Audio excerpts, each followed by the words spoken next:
เฒ่าแก่หนุ่มกำใจยิงต่างหลายเนาะอันเป็นกีฬานุปถากสันนิบาตตานเข่าพี่น้องบ้านเฮากูฮ้อลังคาเฮินเนาะตื่นจืนขึ้นมาแล้วก็มาพบมาปะกันในรายการสัพเพเหระปกิณกะขอนลุงไก่แจ้งซึ่งก็รายการเสียงธรรมแสงทอง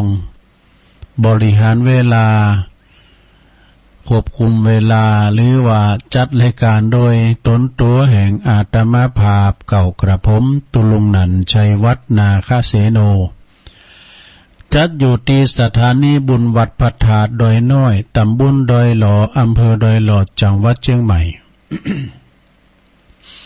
ซึ่งก็มาพบมาปะกันในรายการวันนี้ก็พลัมว่าเป็นวันที่19แล้วเนื้อศรัทธาญาติโยมเป็นวันพัดนะเป็นวันพัดที่19เอาเดินพฤศจิกานี่ก็วยเนาะนะพอเลยกึ่งเดินมาแล้วศรัทธาญาติโยมทั้งหลายนะเพราะฉะนั้นวันนี้ก็มาพบมาปะกันรายการสัพเพเหระก่อนที่จะเอ่ยไปหนักไปหลายเนาะเดี๋ยวมันจะลืมเจ้าไหวพระแล้วก็เอ่ยไปทางสถานีวิทยุนะที่เปิ้นมีบุญหูต่อโสตประสาทหูของเฮาที่อดหาดาฟังกันแต่เจ้าแล้วเนาะต่อไปเจ้าไหวพระสวดมนต์กันเน้อเพื่อความเป็นสิริเป็นมังกละเป็นมงคลกับตนกับตัวกับขอบกับโคกับหอกับเฮินกับลูกหลานตานเต่าเนาะไปที่ไหนตั้งใดก็ดีขึ้นรถลงเฮอไปเนื้อไปไต่เดินทางเขี่ยวขาดปลอดภัยเน้อเอาสวดมนต์ปิ้นนึงนิดปิ้นประจำนี่ไล่เสน่ห์จังไล่อันคืดอันบอดีบอดักเนาะไอ้ให้ไอ้ขาดเสน่ห์จังไล่นี้หายออกไปนี้ไกลแสนโยดแสนว่าเนาะนำปาสิ่งที่ปิ้นมังกะละปิ้นมงคลเข้าบ้านเข้าจองเน้อ ตื่นกันมาแล้วบอแม่หลงบ้างเขาเนาะปัญโยนันแม่หลงโอนกิติลังกา แม่บุญพินอ่ำคดเนาะ โรงพยาบาลลันนา3ใบเถา เป็นตัวแทนหมู่ห้องเจ้าขาทั้งหลายรวมกันถึงหมดเนาะไปเฝ้าลูกมาเดินลงเน้อมันหนาวอยู่มันเจ้าอยู่นอนอยู่หั่นเนาะไปเฝ้าลูกเด้อตัวลุงจะปิ้นเก้าปิ้นโหนนำสวดมนต์ไหวพระกันเนอเอากราบอาลาหังสัมมาสัมพุทโธภควาพุทธังภควันตังอภิวาเทมิสวากขาโตภควตาธัมโมธัมมังนามัสสามิสุปฏิปันโนภควโตสาวกสังโฆสังฆังนะมามินะโมตัสสะภะคะวะโตอะระหะโตสัมมาสัมพุทธัสสะนะโมตัสสะภะคะวะโตอะระหะโตสัมมาสัมพุทธัสสะนะโมตัสสะภะคะวะโตอะระหะโตสัมมาสัมพุทธัสสะอิติปิโสภะคะวะอะระหังสัมมาสัมพุทโธ วิจจาจาลานาสัมปันโนสุขโตโลกวิโตอนุตตโลปุริสตัมมัสสาลาธิสัทธาเทวมนุสสานังพุทโธภควติสวากขาโตภควตาธัมโมสันติทิโกอากาลิโกเอหิปัสสิโกโอปันนะยิโกปัจจัตตังเวติตาโปวินโยหิติ สุปฏิปันโนภะคะวะโตสาวกสังโฆอุจจุปฏิปันโนภะคะวะโตสาวกสังโฆยายะปฏิปันโน ภะคะวะโตสาวกสังโฆยายาโอ้โทรศัพท์เขาเลยลืมไว้นี่ ไปเฝ้าโทรมาเด้อเนอะเอาใหม่อุจจุปฏิปันโนภะคะวะโตสาวกสังโฆยายะปฏิปันโนภะคะวะโต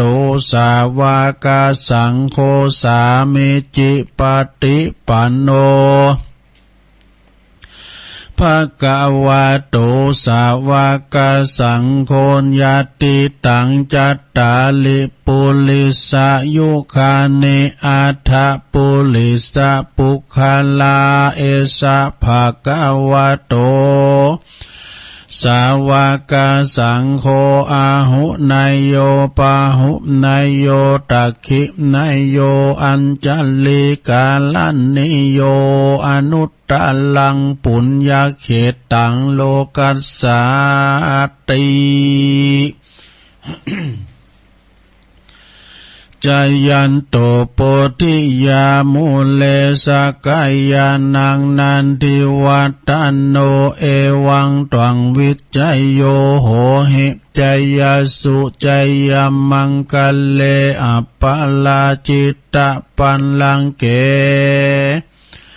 สีเสปัตตวิปุคะเลอภิเสเกสัพพพุทธานังอากัปปะโตปโมทติสุนักกตังสุมังกลังสุปปาตังสุโหติตังสุขันโนสุมุหุตโตจะสุยิทังพรหมจาริสุปัฏฐคินังกายกัมมังวาจากัมมังปัฏฐคินังปัฏฐคินังมโนกัมมังปณิทิเตปัฏฐคินาปัฏฐคินามนิกัตตวนัลลพันตเถปัฏฐคินเนสัพพิติโยวิวัจจันตุสัพพะโลโกวินาสตุมาเตภวัตวันดาลายโยสุขีติกายุโกภวะอภิวัตนาสิลิสันนิจังวุตตาปัจจายโนจัตตารโอธัมมาวาทันติอายุวันโอสุขังปะลังเอาแล้วเนาะเอาแล้วสวดมนต์จบลงไป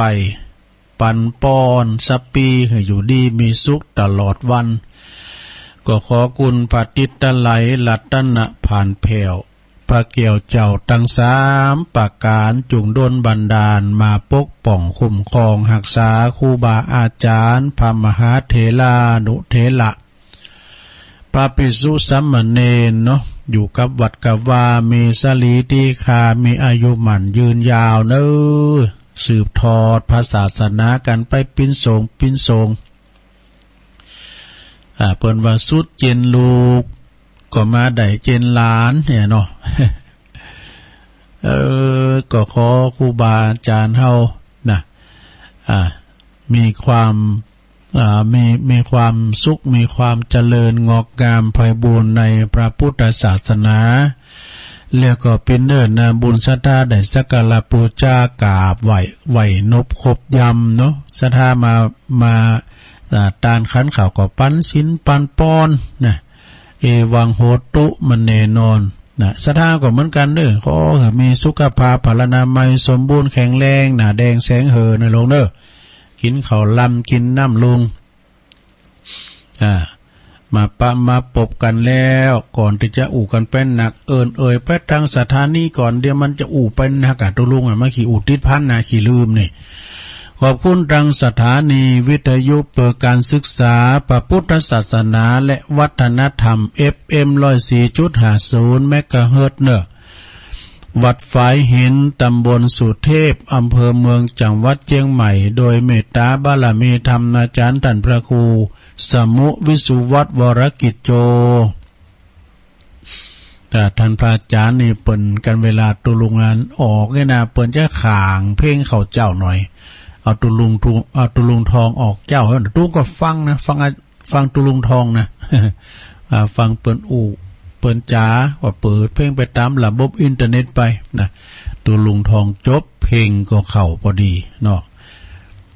แล้วก็ขอบคุณทางสถานีวิทยุของคณะสงฆ์อำเภอฝางเช็คระบบแล้วดังจะดีเนอะพี่น้องตามเมืองฝางก็ฟังกันก็โดยเมตตาบารมีธรรมในพระเดชพระคุณหลวงปู่พระครูสุจิตานุรักษ์ด็อกเตอร์เจ้าคณะอำเภอฝาง FM 100.25 เมกะเฮิรตซ์ตั้งอยู่ณที่วัดพระบาทอุดมน้ำบ่อสาวาสำนักวิปัสสนานะโดยตุปีเจริญโชติธรรมโม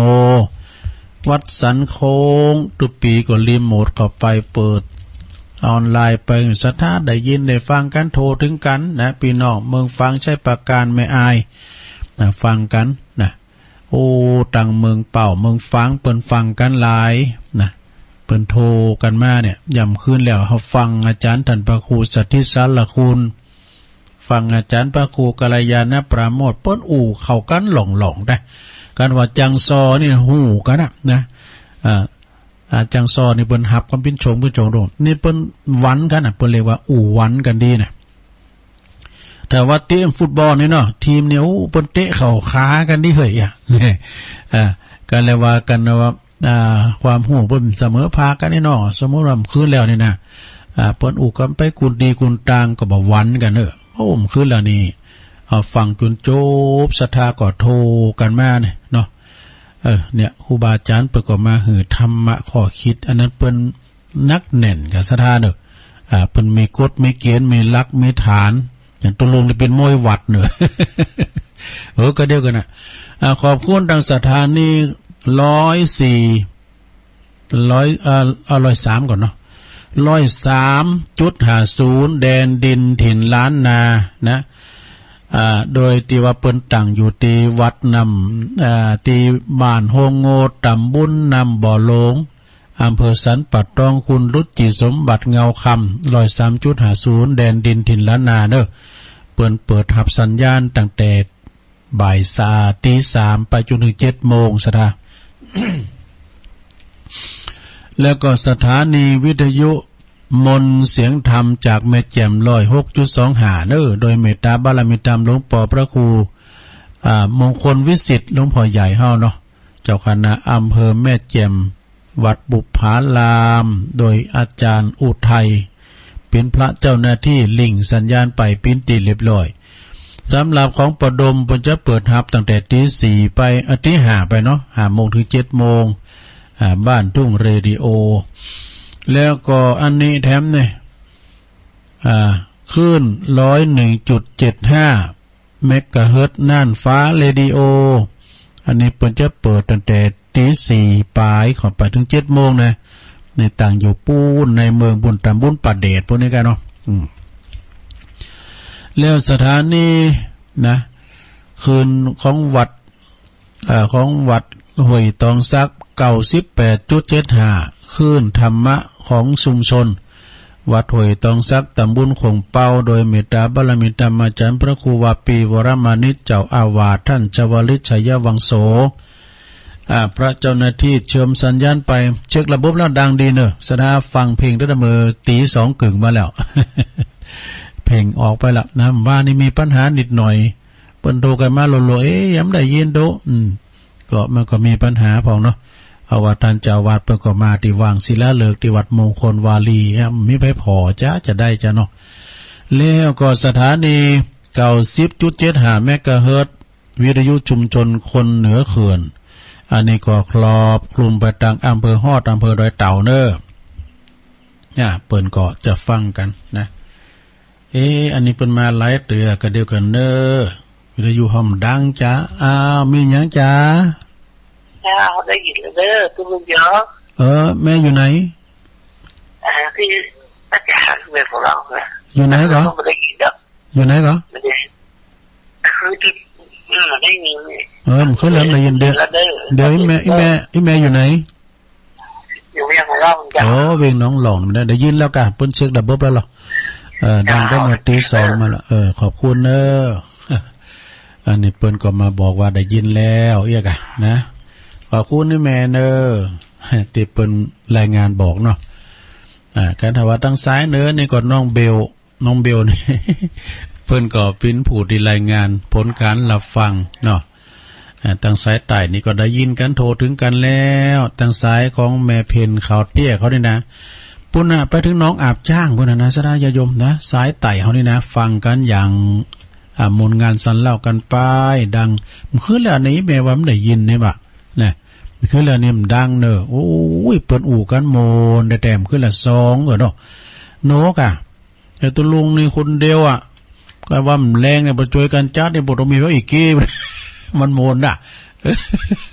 มีเปียวจ้อยเปียวซ้อมันหลากหลายเนี่ยมวยวัดโดเนาะฟังกันแก่งอมแก่เงาไปกึดหนัก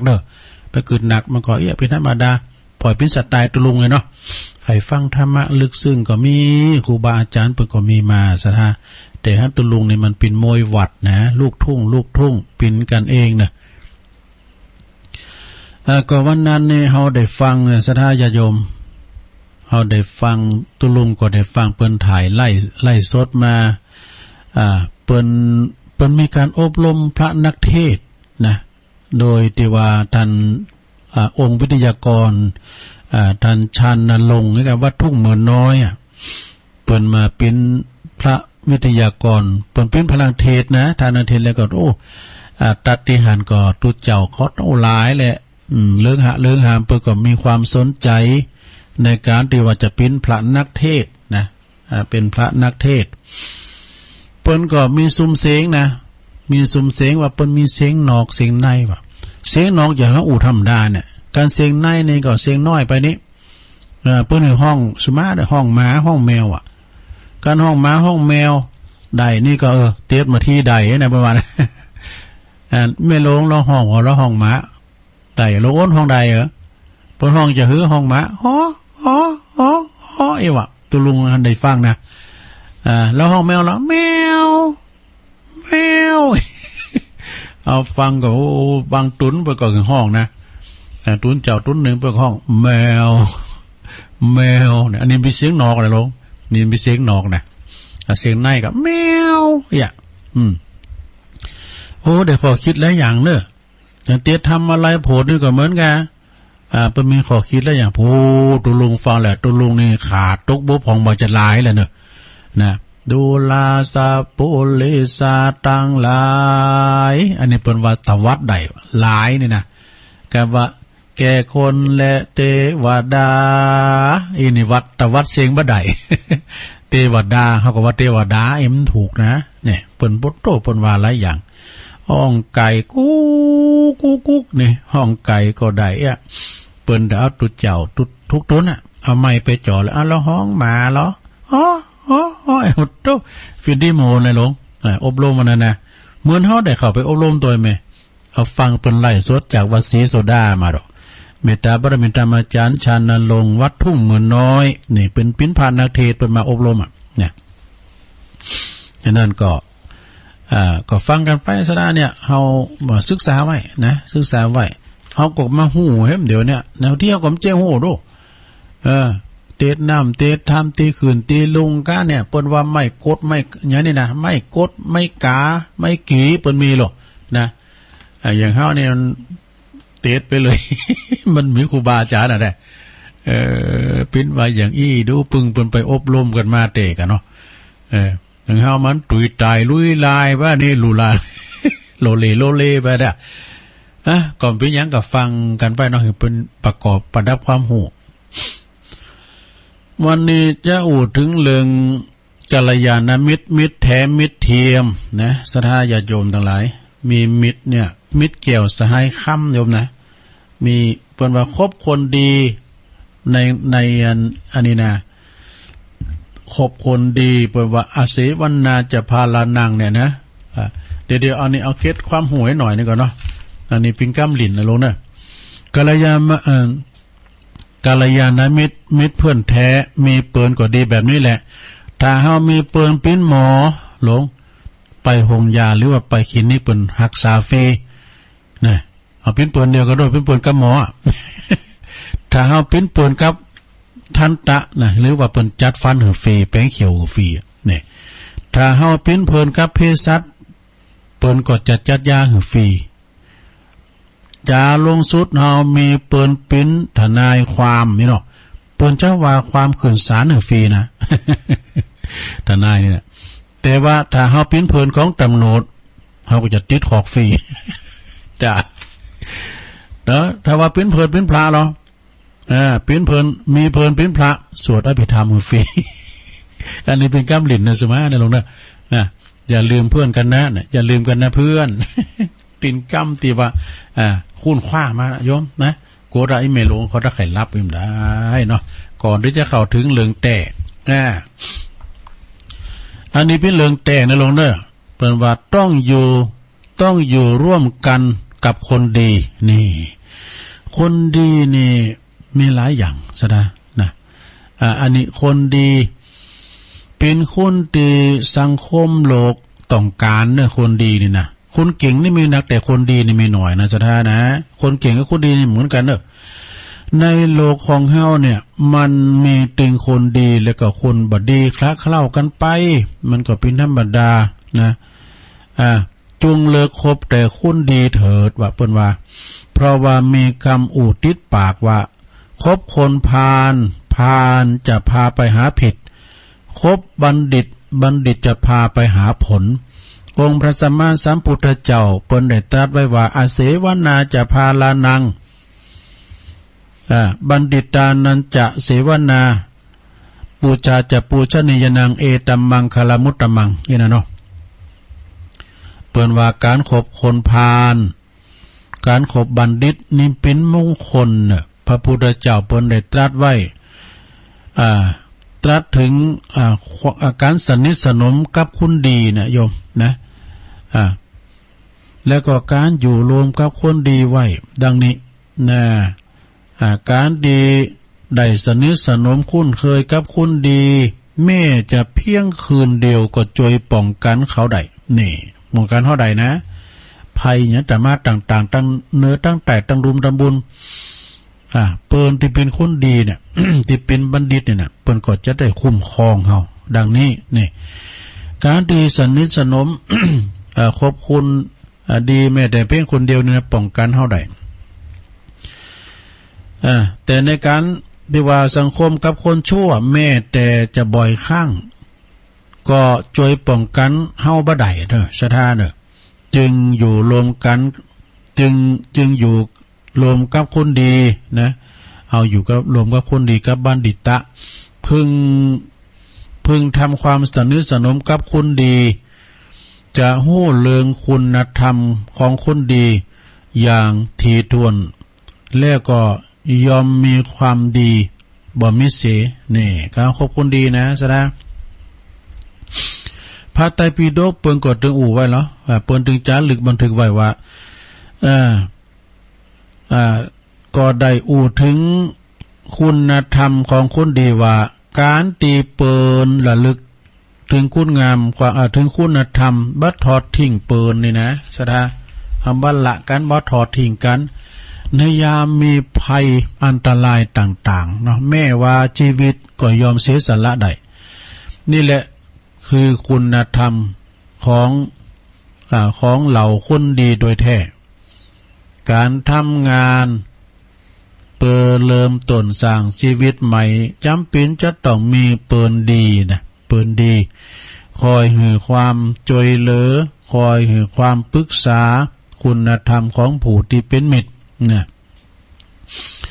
เป็นเปินท่านจัดว่าอยู่อุตรทิศนี่อุตรทิศนี่นะทิศเบื้องซ้ายมีคุณธรรมที่พึงนำมาปฏิบัติหนึ่งโดยการหือปันเนอะ เป็นเปินกันแต่นี่ต้องหือปันสิ่งที่เฮาขาดตกบกพร่องไปหือปันหือยืมแล้วต้องใส่ 2. ได้เจรจาถอยคำอันไพเราะอู่มนชาหวานใส่กันเนอะโลกเนอะปิยวาจานะ3โดยประพฤติที่มีประโยชน์นี่4โดยความมีความโดยความปิ้นผู้มีตนเสมอคือสม่ำเสมอแล้วก็5โดยความที่ว่าบ่แก่งกาวคือคลาดเคลื่อนจากความเป็นจริงและก็เมื่อได้รับบำรุงได้รับบำรุงแล้วก็ตอบแทนกันโดย1รักษามิตรผู้ประมาทเด้อเพราะว่ามิตรเฮาเนาะเฮาประมาทเพิ่นก็เตือนถ้าเขาได้ว่าเปิ้นประมาทเฮาก็เตือนนี่นั่นประมาทเด้อครับรถก็ไปครับสวิสวัสดิ์กะไอ้น่ะเนาะเตือนเปิ้น2รักษาทรัพย์ของเปิ้นผู้ประมาทนี่เปิ้นเฮ้ยไปเข้าไปในบ่อนนะนั่นเนาะไปเดี๋ยวเสียงตามใจหอมไอ้น่ะแล้วก็3เมื่อมีภัยเอาปิ้นตีปึงพำนักใดนี่แล้วก็4บ่ละทิ้งในยามวิบัติและ5นับถือตลอดถึงวงศาคณาญาติของมิตรนี่นับถือกันด้วยวงศาคณาญาติถือว่าเป็นมิตรเกี่ยวสายคำเป็นเปิ้นป้องเป็นเคยญาติกันนี่นะเหมือนเคยญาติเฮาเนาะเมื่อมิตรมีเปิ้นในลักษณะเช่นนี้แล้วก็พร้อมที่จะเริ่มต้นชีวิตใหม่ได้นะและก็มั่นใจได้ว่าคงจะต้องมีชีวิตที่ก้าวไปอย่างราบรื่นนี่แม้ว่าจะมีปัญหาอุปสรรคก็พร้อมที่จะช่วยเหลือดูแลแก้ไขแบ่งเบาภาระกันเองของกันและกันการที่อยู่รวมกันกับสังคมคุณดีนี่นะ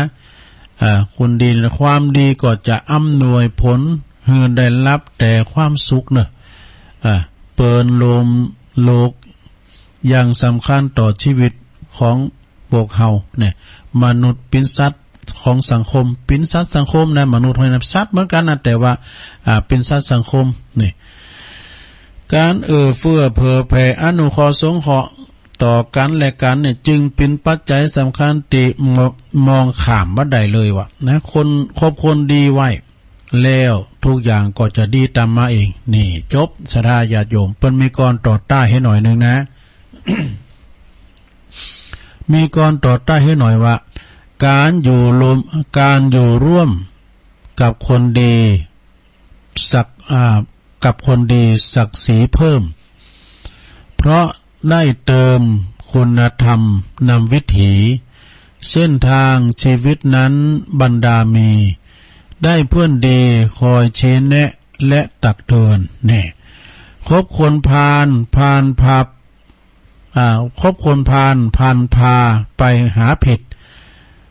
เป็นข้อคิดดีนักหนาหาได้เหมือนคบบัณฑิตนั้นช่วยได้ไม่แช่เชือนอย่าให้เลือนจากใจรู้ไตร่ตรองนี่ จบไปขอบคุณอันนี้อายุวัฒนมงคล56 ปีของท่านพระมหาประสิทธิ์ธรรมาภินันโทเอามาเล่าสู่จูกันฟังซะนะต่อไปเอานี่มาวาดำกำหนึ่งเกินวันนี้จะอูดเรื่องกล้วยนะของกล้วยก็ง่ายเมื่อไหร่กินกล้วยเนี่ยก่อนนะเฮาเปี้ยน้อยนะก็ง่ายกันแล้วก็ง่ายเมื่อไหร่กินกล้วยปิ้นจะได้เดี๋ยวกันเนอะในเดี๋ยวมันอยู่ในพี่อยู่ในมือถือพี่นะเปิ้นสูงมากเนี่ยขอทานหน่อยนี่นะอันนี้เจ้าอู่เลิงกล้วยนะซะนะเนี่ยอู่เลิงกล้วยแต่ไม่ใช่ของกล้วยนะเปิ้นว่ากล้วยนี่มีประโยชน์จะนาหลายอย่างลองฟังเหมือนนะลงเนอะฟังอันนี้เป็นความหูนะลงนะเป็นความจริงแล้วก็พิสูจน์ได้นะเปิ้นบอกว่าจำไว้แม่นจงกินกล้วยเมื่อเวลาเครียดซึมเศร้านี่เป็นละกล้วยนะลงเนอะเอากับข้าวลำเท่าจงกินกล้วยเมื่อกรดไหลย้อนนี่เป็นยาด้วยนะหลวงฟังเนี่ยเป็นความหูนะนี่นะเป็นความหูจงกินกล้วยเมื่อน้ำตาลตกตอนเจ้านี่น้ำตาลห่อหลดก็กินกล้วยหลวงนะกล้วยทุกชนิดกะมีกล้วยมีน้ำตาลธรรมชาติถึง3 ชนิดด้วยกันนี่ซึ่งล้วนจับตัวเน่นกับเส้นใยอาหารเนี่ยแล้วก็ก่อยปลดปล่อยน้ำตาลออกมาพลังงานกับร่างกายนี่ มีงานวิจัยมากมายย่ำว่ากล้วย2 ผล 2 แก่นเนี่ยนะโลนะกล้วย2 แก่นเนี่ยนะคือพลังงานพอเพียงกับการออกกำลังกายบริหาร90 นาทีดูโอ้โหจะได้กินข้าวกับกล้วยถึงวันก็อย่างไผสังเกตไผจังสังเกตเนาะนักกีฬาระดับชาติระดับโลกนะเปิ้นนี่มากล้วยใจเปิ้นบอกว่าจะพกกล้วยติดตัวไปว่า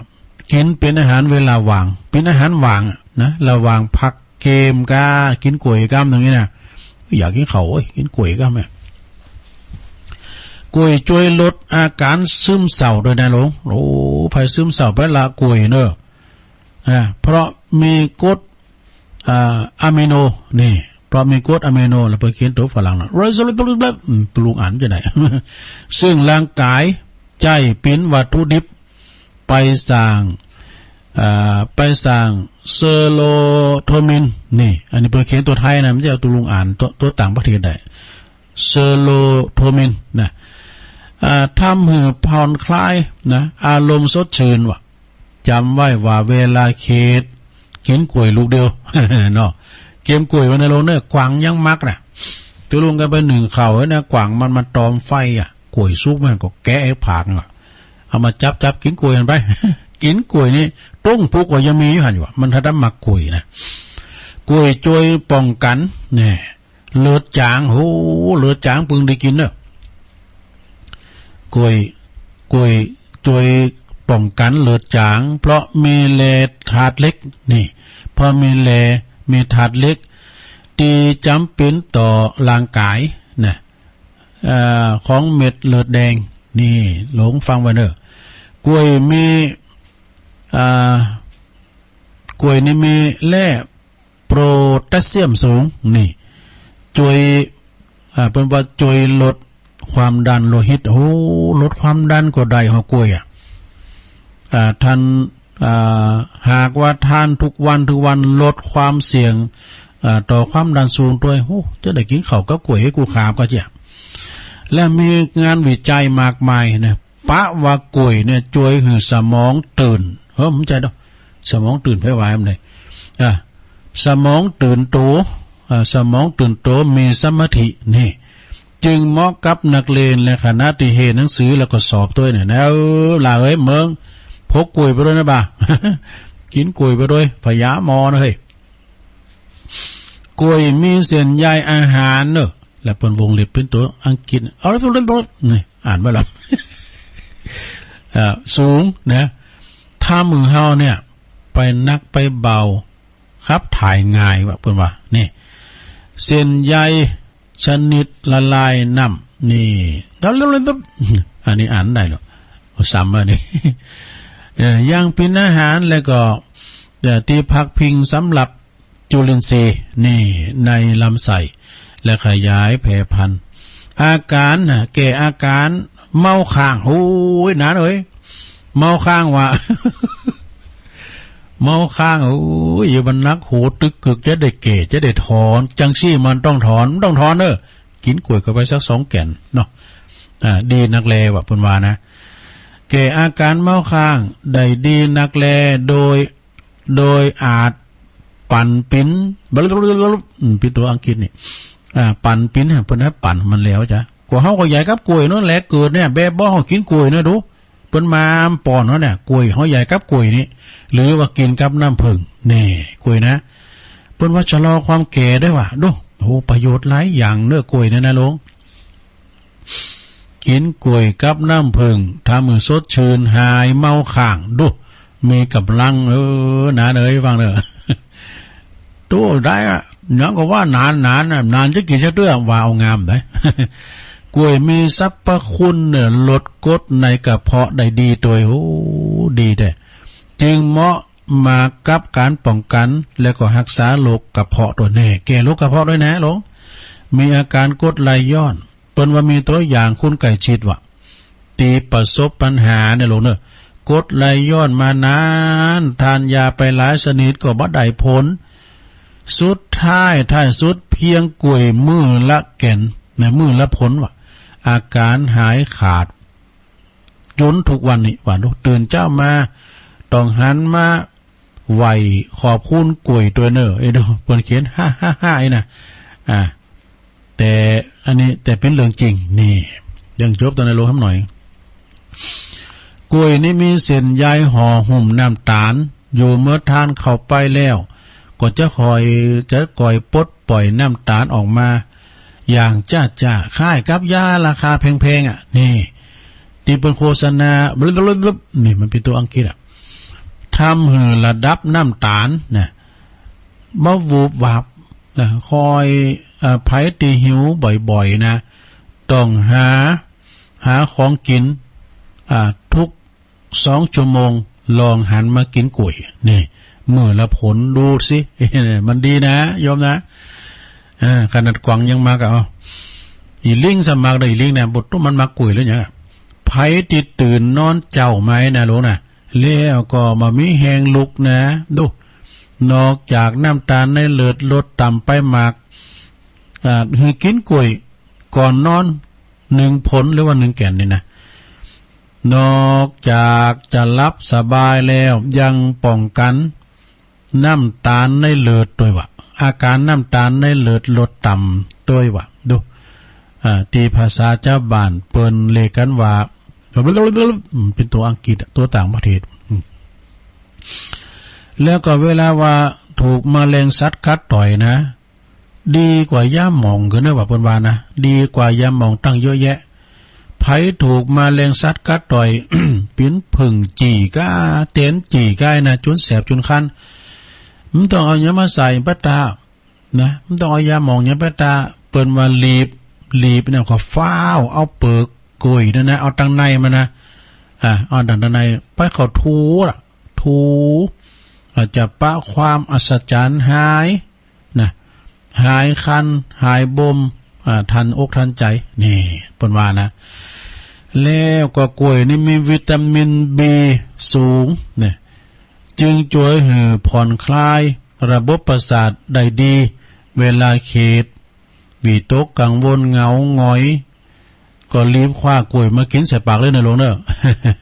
เนาะผลการศึกษาเทียบกับแอปเปิ้ลนะแอปเปิ้ลเนี่ยป้าว่ากล้วยมีโปรตีนสูงกว่า4 เท่าบุดูโอ้กล้วยนี่สูงกว่า4 เท่ากันเนอะแล้วก็คาร์โบไฮโดรตโหสมาเดี๋ยวนะมันเป็นยากังเหมือนยาไฮโดรสุมาเดี๋ยวเราเดี๋ยวฟังสุมาเอาใหม่มันฟ้าววามันกูเป็นวากับกูเป็นรูอูกะมีคาร์โบไฮเดรตคาร์โบไฮโดรสุมาเนี่ยคาร์โบไฮเดรตโอ้ใครหนาใครตาสุมาเนี่ยเราเนี่ยต่ำกว่า2 เท่านะมีคาร์โบไฮเดรตสูงกว่า2 เท่าดูมีแร่ฟอสเฟตใช่กะมีแร่ฟอรัสนี่ สูงกว่า3 เท่าดูมีวิตามิน A แล้วก็แร่ธาตุเล็กสูงกว่า5 เท่าโอ้ดีแต่มีวิตามินนะแล้วก็แร่ธาตุอีกหลายชนิดสูงกว่าโดยเฉลี่ย2 เท่าอุดมแร่ธาตุโพแทสเซียมนี่โอ้สารน้ำใยก็มีมันจะไงแต่ตีจำเป็นต่อการทำงานของหัวใจแล้วก็หลอดเลือดช่วยลดความเด่นโดยเอาความดันโดยจบในสระเนี่ยคุณประโยชน์ของกล้วยนะลูกนะเป็นละกล้วยเนอะปุดโทลดความดันว่ะกินแล้วหายซึมเศร้าดูนี่มีหลายอย่างนะแก่กดไหลย้อนดูเมาข้างนะเลยมาจับใจเมาข้างกินนะกล้วยนานๆเนอะจะรอความแก่ว่ะดูกล้วยนี่นะสระญาโยมทั้งหลายมันมี10 พระคุณตั้งแต่หากถึงปลายหากมันเนี่ยแต่เป็นโหกล้วยเนาเนี่ยกันหมาปีนเฮิร์นนี่นะเปิ้นเอามาลุกลุ่มมา3 วันน่ะเนาะนั่นละหมดเฮิร์นแล้วก็กล้วยโยกนี่นะสระเปิ้นเอาไปเต็กกลุ่มห้องก่อนนะภูมิปัญญาเปิ้นจะเอาตะกาดขอซับก่อนลากนี่เปิ้นว่าหือน้ำมันเป้งนะมันหดน้ำมันไกวโวย เอาแกงก็ได้กาบกล้วยนี่เอามาใช้หลายอย่างเอาแป้งสะตูงนี่ก็จะสวดถอนก็หากาบกล้วยนี้ปุรามดึงจางแปลงดูฮักหันฮักนี่ฮักก่อมักย่อยกระเดียวปีนแล้วปีนสะตูงแล้วนะกล้วยนี่ก็ยังเอาไปแปลงเต้าตังสีก็ได้ตีสำคัญโยมเอาแป้งตุ่นผ้าป่าได้แน่เอาไปปักต้นกล้วยนะโยมเนอะอย่า ปัจจัยผ้าป่าที่มาแต่ละสายต้องเอามาโจทย์นี่เอาไปปักต้นกล้วยนะเนอะอย่าเก่ากล้วยนี่มีประโยชน์จะนาหลายอย่างการมันนี่นะมันจะมีสิบประคุณอย่างได้มันก่อนในพิธีปอกกันลาบกินมวยนะเอาการกล้วยมาแล้วก็ปอกอ่อนนี่แล้วก็เอาฟักด้วยกันแล้วถ้าเพิ่มปริมาณจะได้จะเอาผมได้ถามบ่นะมันนักคำหน่อย การกล้วยเนี่ยหรอนะปาดมาแล้วก็เอาปอกให้ว่าปอกแล้วก็เอาตังในมันฟักตัวจีน จะเพิ่มปริมาณใช่ แล้วก็การมันเอามาแปลงม้าเอาแปลงปืนก็ได้นะม้าการกล้วยเอาปืน เอายิงกับในร้านนั่นพรับ ตุลุงทองวะเอายิงมันในร้านนั่นพรับโมนได้มีกะอันนี้ก็ตุลุงก็มีแล้วม้าการกล้วยก่อนมันตามใจเขาหมดเลยม้าการกล้วยการนอจักปานใดมันก็ไปได้นั่นนะตองมันก็เอาไปปั่นมุลีเอาหอมเองได้หมดลงเอ้ยมันไปมีอย่างเป็นกล้วยเอาปั่นมุลีก็ได้เอาไปห่อเม่งย่างก้ามย่างก้าห่อจีนก้าเนี่ยตองมานี่นะเอาปั่นมุลีก็ได้แล้วก็อันหน่วยมาทำดูปีมันนี่ก็เอาปุตุเปิ้นกับขนมสินนี่นะเปิ้นเอามาใส่ดูแล้วก็เขาเอาปีมันมาแกงวันนี้จะแกง12 เดือนนะเนี่ยเขาก็ว่ามันสร้างหลวงพ่อแกง12 เดือนเป็นว่าแกงปีว่าใส่พักละหน่อยนี่ แล้วก็เอาไปคับน้ำพริกปลาหม้อนะคับน้ำพริกปลานะลำ ปีนี่นะปีกล้วยแล้วก็สะท้ากล้วยในสารพัดประโยชน์เนอะเปิกกล้วยยังเป็นยาก็ว่าไปแล้วเจ้าหน่อยดู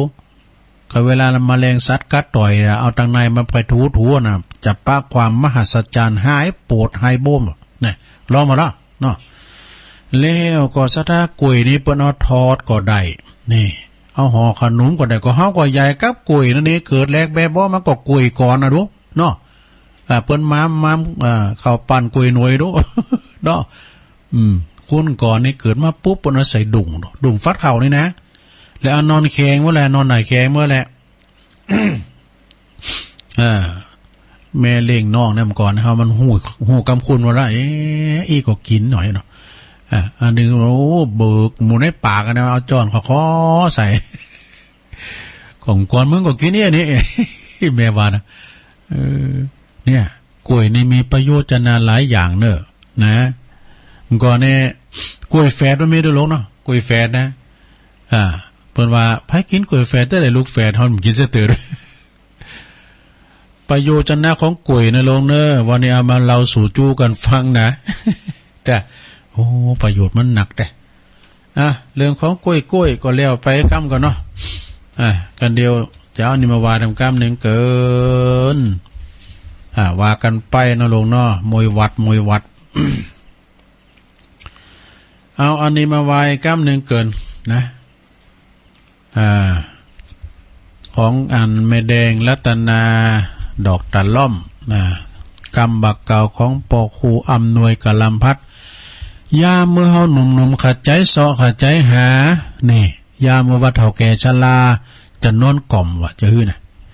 ยามหนุ่มๆเนี่ยถ้ามีกำลังวังซาเนี่ยนะหลงนะขัดใจเสาะหาเบ่งเงินหาทองเนอะเก็บไว้เอาไว้ธนาคารบ่ก็ได้วันไหนก็ได้นะไปไว้ติดโตเนอะเป็นอันตรายนะไปยืมว่าลูกเต่าก็ตามแหละเขาเอาไปแล้วมันจะสายเฮาโหสมาเนี่ยลูกเขาได้ยินอยู่ก้าที่มาเดือดพี่ว่าตุตัวนี้ด้วยเนี่ยแต่อย่างเฮาวานว่าไม่กล้าหวยพอหนาวซัวๆเอาก็ลืมไปเนาะหวย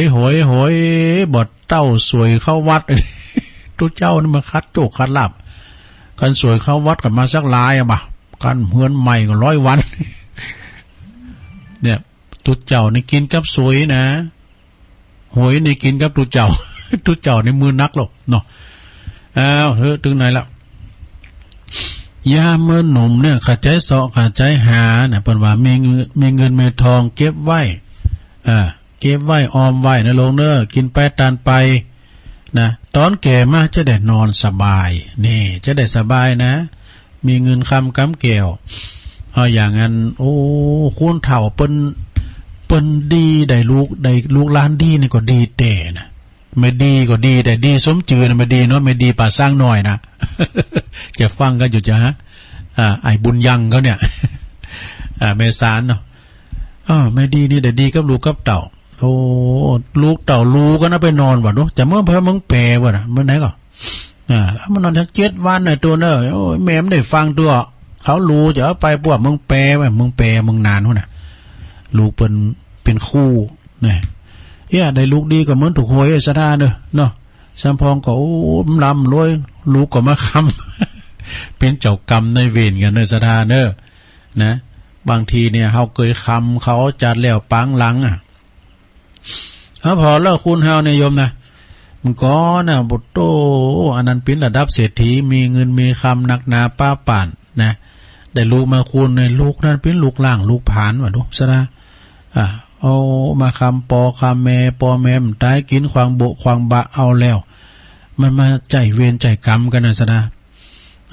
เฮาลองพออดีตชาติปางก่อนเป็นว่า2 เท่านี้เคยไปคำมาก่อนแล้วมันมาใส่มาตอบแทนกันดูเนี่ยอันนี้มาตอบแทนกันมาทวงนะแต่ก่อนสู่ยืมเงินค่าบาดใจข้าจะเกิดมาเป็นลูกหูลูกสู่ข้าจะมาล้างมาผ่านสู่หมดเลยเนาะได้ยินครูบาอาจารย์บนเราฟังนะซะนะเราในคืนเขาเนี่ยกันแล้วมอนันนี่ลูกเนี่ยดีแต่เจ้าบ้านเจ้าจองบนก็ว่าดีหมดจอยปอจอยแม่เยการทำงานถึงบ่าบ่าข้านได้ดีกับลูกเนี่ยคุณตังในบ้านหมู่บ้านนั่นนะบ่รู้คันมีลูกสาวเนี่ยได้ยกขึ้นมาเฮ็ดแท้เนี่ยบ้านตัวนี้มันดีแต่ดีว่าอยู่มาเต้นได้เอาลูกก็เมตายไปเนี่ยอันนี้มาใจนี่กำพ่อแม่เนาะใจนี่กำพ่อแม่กะโอ้พ่อแม่กำลังได้กินบ่ากินแห้งเต้นปอเต้นแม่ฮิเบหาเงินทองมาได้ขึ้นมาตายไปมันเสี่ยงกำกันแล้วโยมนะมันเสี่ยงกำกันแล้วมันก็ไปนะกึดไว้เอามาเต็ดใจนะโลเนอะการไผและลูกเสเมตายก็ดีนะ เราเอานี่มาเต็ดใจเลยเนาะโอ้ถึงไหน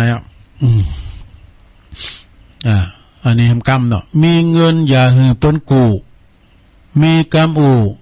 อยู่ในใบลานเป็นสถานตีวางเปล่านี่กรรมคุณบักเก่าเราไว้เนี่ยเปิ้นว่ามีเงินเอาออกมาหือเปิ้นกูเปิ้นยืมมีความหู้อยู่ในหนังสือนี่สิ่งเหล่านี้นะเป็นสิ่งที่ไร้ประโยชน์นี่มันไร้ประโยชน์อย่างไรลองฟังบอกคุณโบราณเปิ้นบอกว่าบดีว่ะนี่เมื่อมีเงินก็ควรที่จะเอามาลงทุนนี่ ทำอย่างอื่นดีกว่าเอาไปไว้เปิ้นกู้เปิ้นยืมเนี่ยเปิ้นเอาไปหมุนติ๊กๆสตังค์เฮาตะเต้นี้นี่เปิ้นเอาไปหมุนติ๊กๆให้เปิ้นยืมนี่เพราะบดีก็มันอาจจะสูญสิ้นตึงดอกตึงตื่นเนาะอันนั้นน่ะลืมนะเอาไว้กันเด้อนะนี่กันปะเฮานี่โอ้อูดีล่ำดีเหลือน่ะอันนั้นน่ะลืมนะไว้กันเด้อไว้กันเด้อมันกลัวเฮาโทงเนาะแล้วมันให้มันจะใจเนาะคนที่มีความรู้ก็เหมือนกันนะโลกนะคนที่มีความรู้ก็เช่นเดียวกันบันนำความรู้ออกมาใจเป็นประโยชน์ก็เหมือนกับเต่ากับว่าความรู้ก็ไร้ประโยชน์เหมือนกันนี่อันนี้นะสดาญาโยมนะอันนี้กรรมเนาะสดาเนาะมีแล้วข้าใจเอาไปฝากก็สตังค์นั่นนี่นะมีแล้วข้าใจเอาไปฝากหาบแล้วข้าใจปุงลงแล้วข้าใจแก่ตนเป็นตีปึงของตนเนี่ยอัตโนนาโถยกันเนี่ยนะเพราะว่าเมแล้วก็รีบเอาไปฝากก็ถ้าเป็นเงินเป็นทองเอาไปฝากกันได้เราเนอะไปมาไว้แจก็ไว้ปืนที่นอนเขาสอหาได้หมดแหละ มึงก่อนนะโมโหเสาตัวลุงเอามือรูปแต่กำบัตร2 บาทหล่อมเหล่มมาไปซื้อมุลีขาวอันเลงมากับนั้นนี่แม่สอบสวนเลยเมื่อตั้งให้แม่ไปอ่ะ ก็มันเป็นมุลีไปแล้วนะมุลีต้องขาวก่อนมีแล้วก่อนรีบนำไปฝากเด้อลงเด้ออย่างพี่น้องเมื่อกันนะลงนะพี่น้องถ้าว่าใครมันพิษกันนะเอาสตางค์ให้กันยืมเด้อวะมันดึงขี่พิษกันมันทวงหรอหาบแล้วก็เหินรีบปรุงว่างเนี่ยมันนักเอาลุงให้พองมันปรุงว่างนะลุงแล้วก็เหินรีบแก่นะลุงอกลุงใจก็รีบแก่ไขตนและยอมเป็นตีปึงแห่งตนอัตตหิอาตโนนาโถ ตนและเป็นตีปึงของตนเนี่ยเอาแทมบทหนึ่งเนาะก็เดิมมีตัวจ่อยหน่อยนี่นะจะอ่านและจือรายนามโอ้วันนี้มีอันข่าวสารกันบุญหลายเนี่ยเพิ่นฝากว่าไปจ่วยงานบอกอะไปจ่วยงานวางศิลาฤกษ์วิหารแล้วก็เจดีย์ที่วัดมงคลวาลีน้องหายครูบาอาจารย์ฝากงานประกาศมาเปิ้นว่าไม่ให้กับจ้างไม่ให้ก็คือต้นไทรนะไม่ห้างกับนานเหมือนกำโบราณไขขานก่อนกี้นี่ปิ้นจันไดนี่นะกำบักเก่านะของพระครูอำนวยกับลำพัดภูมิปัญญาเปิ้นน่ะนี่นะปิ้นจันไดหมายความว่าจะได้นะไม่ให้กับจ้างไม่ห้างกับนานกำโบราณเหมือนกำโบราณไขขานเก่าจี้นี่เปิ้นบอกว่าต้นไทรกับช้างดอกแม่ไม้กับทิศศึกใหม่โอ้ทิศศึกใหม่นานน่ะนานเอ้ย โบราณว่าเป็นกูกันเป็นกูกันเด้อนะความหมายนั้นเปิ้นเปรียบเทียบหันว่าต้นไทรนี่มันต้นใหญ่คุมมันกว้างนะคุมมันกว้างอย่างเก้าสลีนะจ้างมันซอไปอาศัยอยู่ห่มเงานี่ก็มันห่มแล้วเนาะจ้างนี่นะมันสอบอาศัยอยู่ปืนล่มโพล่มไทรเนี่ยแต่ว่าแม่ยิงแม่หมายนี่นะแม่ห้างกับสามีมันห้างผูไปแล้วเนาะแต่มาหมายใส่นั้นซิกใหม่ไว้ มาหมายใส่นั้นซิกใหม่ไว้พิธานเจ้า เอาอย่างเจ้าเนี่ยพอไปผมมาหู้ยังอ้อมโอ จะอ้อมโอมาหันโอถึงไหนเนี่ยเอาให้เกิดเนาะเดี๋ยวเอาลาจีมาอ่านให้หน่อยมิมหลายนะซะได้นะมิมหลายโต๊ะจุยเปิดหอมฝากหอมมาเนอะก็ขอบคุณปดมเนอะแม่เทียมวันพุทธวงศ์วันนั้นเปิดปลาไปเล่งเพนตีปิงโค้งปลาสด ไปถ่ายรูปกันนะปิงโก้งอยู่ในเนี่ยวังสนกุยนะหิมบ้านแม่สีทอนเนี่ยแม่สีทอนปันวลีแม่บุญมีแม่บุญมียองโอ้วันนั้นนี่ก็มีไรก็ไรตุนท่านพระครูวิพาทวรคุณท่านพระครูอภิวัฒนาวิกรมแล้วก็ตุลุงตุปิเดชแล้วก็พระภัยน้ำตุนเนี่ยมีหาดตุนกัน ตุลุงก็คือว่าลืมเปิ้นก็โอ้หลายเนี่ยปอสะอิ่งเขาเนี่ยเปิ้นวันเดียวกันด้วยวันเกิดวันเดียวกันหลายกับแม่สีพันแม่จันเลื่อนใสเขาแม่ครูด้วยนะแม่ครูเปิ้นมาโดยพ่อสะอิ่งแม่เดือนเพ็ญเขาหลายกะนะป๋าเผากันเนี่ยเปิ้นเล่งแล้วก็บ้านทุ่งเรดิโอเปิ้นก็รวมมา1ซองเด้อพี่น้องบันป่าซักประดมแม่เทียมวันพุทธวงศ์1ซองขอบคุณประดมแล้วก็มีอันนี้เปิ้นรู้ต่างอกต่างใจลุกจากปุ่นนะแม่อายบันเด่นนี่กันเนาะแม่อายบันเด่นฝางพุ่นน่ะเนี่ยอันใหม่มีแม่สีเพนท่านนันชัยพร้อมกับลูกหลานเนี่ยเปิ้นตันไปหนา1ซองลุกจากปุ่นน่ะเนี่ยแม่อายฝางพุ่นน่ะเปิ้นตั้งใจมา2 ตี3 ตีกันเนาะที่วัดพระครูอภิวัตรแล้วก็โลดขึ้นมาบนดอยด้วยและเปิ้นก็หอมกระน้ำกระไฟวัดพระธาตุน้อยแถม1 ซองขอบคุณเนอะแม่สีเป็นท่านนันชัยเปิ้นเอาของมาตานโดยหลายอย่างนะกับลูกกับหลานมาไหวพระธาตุโดยเดี๋ยวนี้แต่ฟังย้อนอย่าฟังแม่ฟังถึงวันไหนนะต้องขอบคุณเนอะ ปีบุญศรีป่าน้อยนี่อันนี้ก็ป้ามว่านี่นะเปิ้นเอาโฮงตานไปเปิดด้วยไอ้คำไว้นะไอ้คำปีศรีนี่เป็นคุณอุปถัมภ์นะอุปถัมภ์วัดมอนห้วยแก้วเวลาฝนตกฟ้าห้องก็ดีเปิ้นจะทำอาหารไปถวายพระสงฆ์ที่ท่านพระครูสมหวังเขานะสาธุเจ้าพระเนนเปิ้นเนาะจำเตก็ออกไปบิณฑบาตบ่ได้ก้าอีนะเปิ้นจะเป็นจิตอาสาเนอไอ้คำนี่นะแล้วก็โชเฟอร์ขับรถอาจารย์สมหวังโดยพระครูกัลยาณปราโมทย์และเปิ้นเป็นการเตตุลุง12ขอบคุณเนอพี่สีเนอพี่สีปาน้อยพี่สีนี่เปิ้นเป็นน้องของประกำนันสินชัยปาน้อยจากผาเงือบสุดแดนแห่งป่าซางแล้วว่าก็ป้ากันปอสำราญแม่พยาวหนูเผือกนี่เปิ้นอยู่ปุ่นนะอันบ้านหุ่งรวมทำบุญแทบ12ขอบคุณหลายๆเนอมีตะเอียนะโยมนะตกหลุนในข้างในทุ่งหยามบองจ้าเปิ้นหอมมาเอาปอนนี่กันเนอะสัปปิติโยวิวัจจันตุสัพพะโลโกวินาศตุมาเตภวัตวันตรายโยสุขีติคายุโกภวะอภิวาตานาสีลิสนิจังวุตาปจายโนจัตตาโลธรรมาวัตันติอายุวันโนสุขังปะลังสาธุสาธุเนี่ยโอมเจ้าในตุลุงทองเปิ้นเราเลิงมอดกัดไม้มอดกัดไม้ แล้วก็ความบักกันตั้นอยู่นะต่อตีอยู่ดีอาศัยมีกวางตัวหนึ่งนะมันโดนนายพานลาไลมาหนีเข้าไปปึงก็ไม่นั้นมันปกคุ้มมันไหวนะมีใบมีหยังปกคุ้มมันไหวหมดอะลงนายพานก็หันสักกำนายพานก็ล่ำไปซ้อหามปะพอมันอยู่ในคุมใหม่แล้วไม่นะขึ้นเป็นใบใหม่อ่อนวะกวางนะก็ขึ้นว่านี่แหละคุณนี่เปิ้นกังบางตัวเก่าว่าใบเล่มกินหมดวะ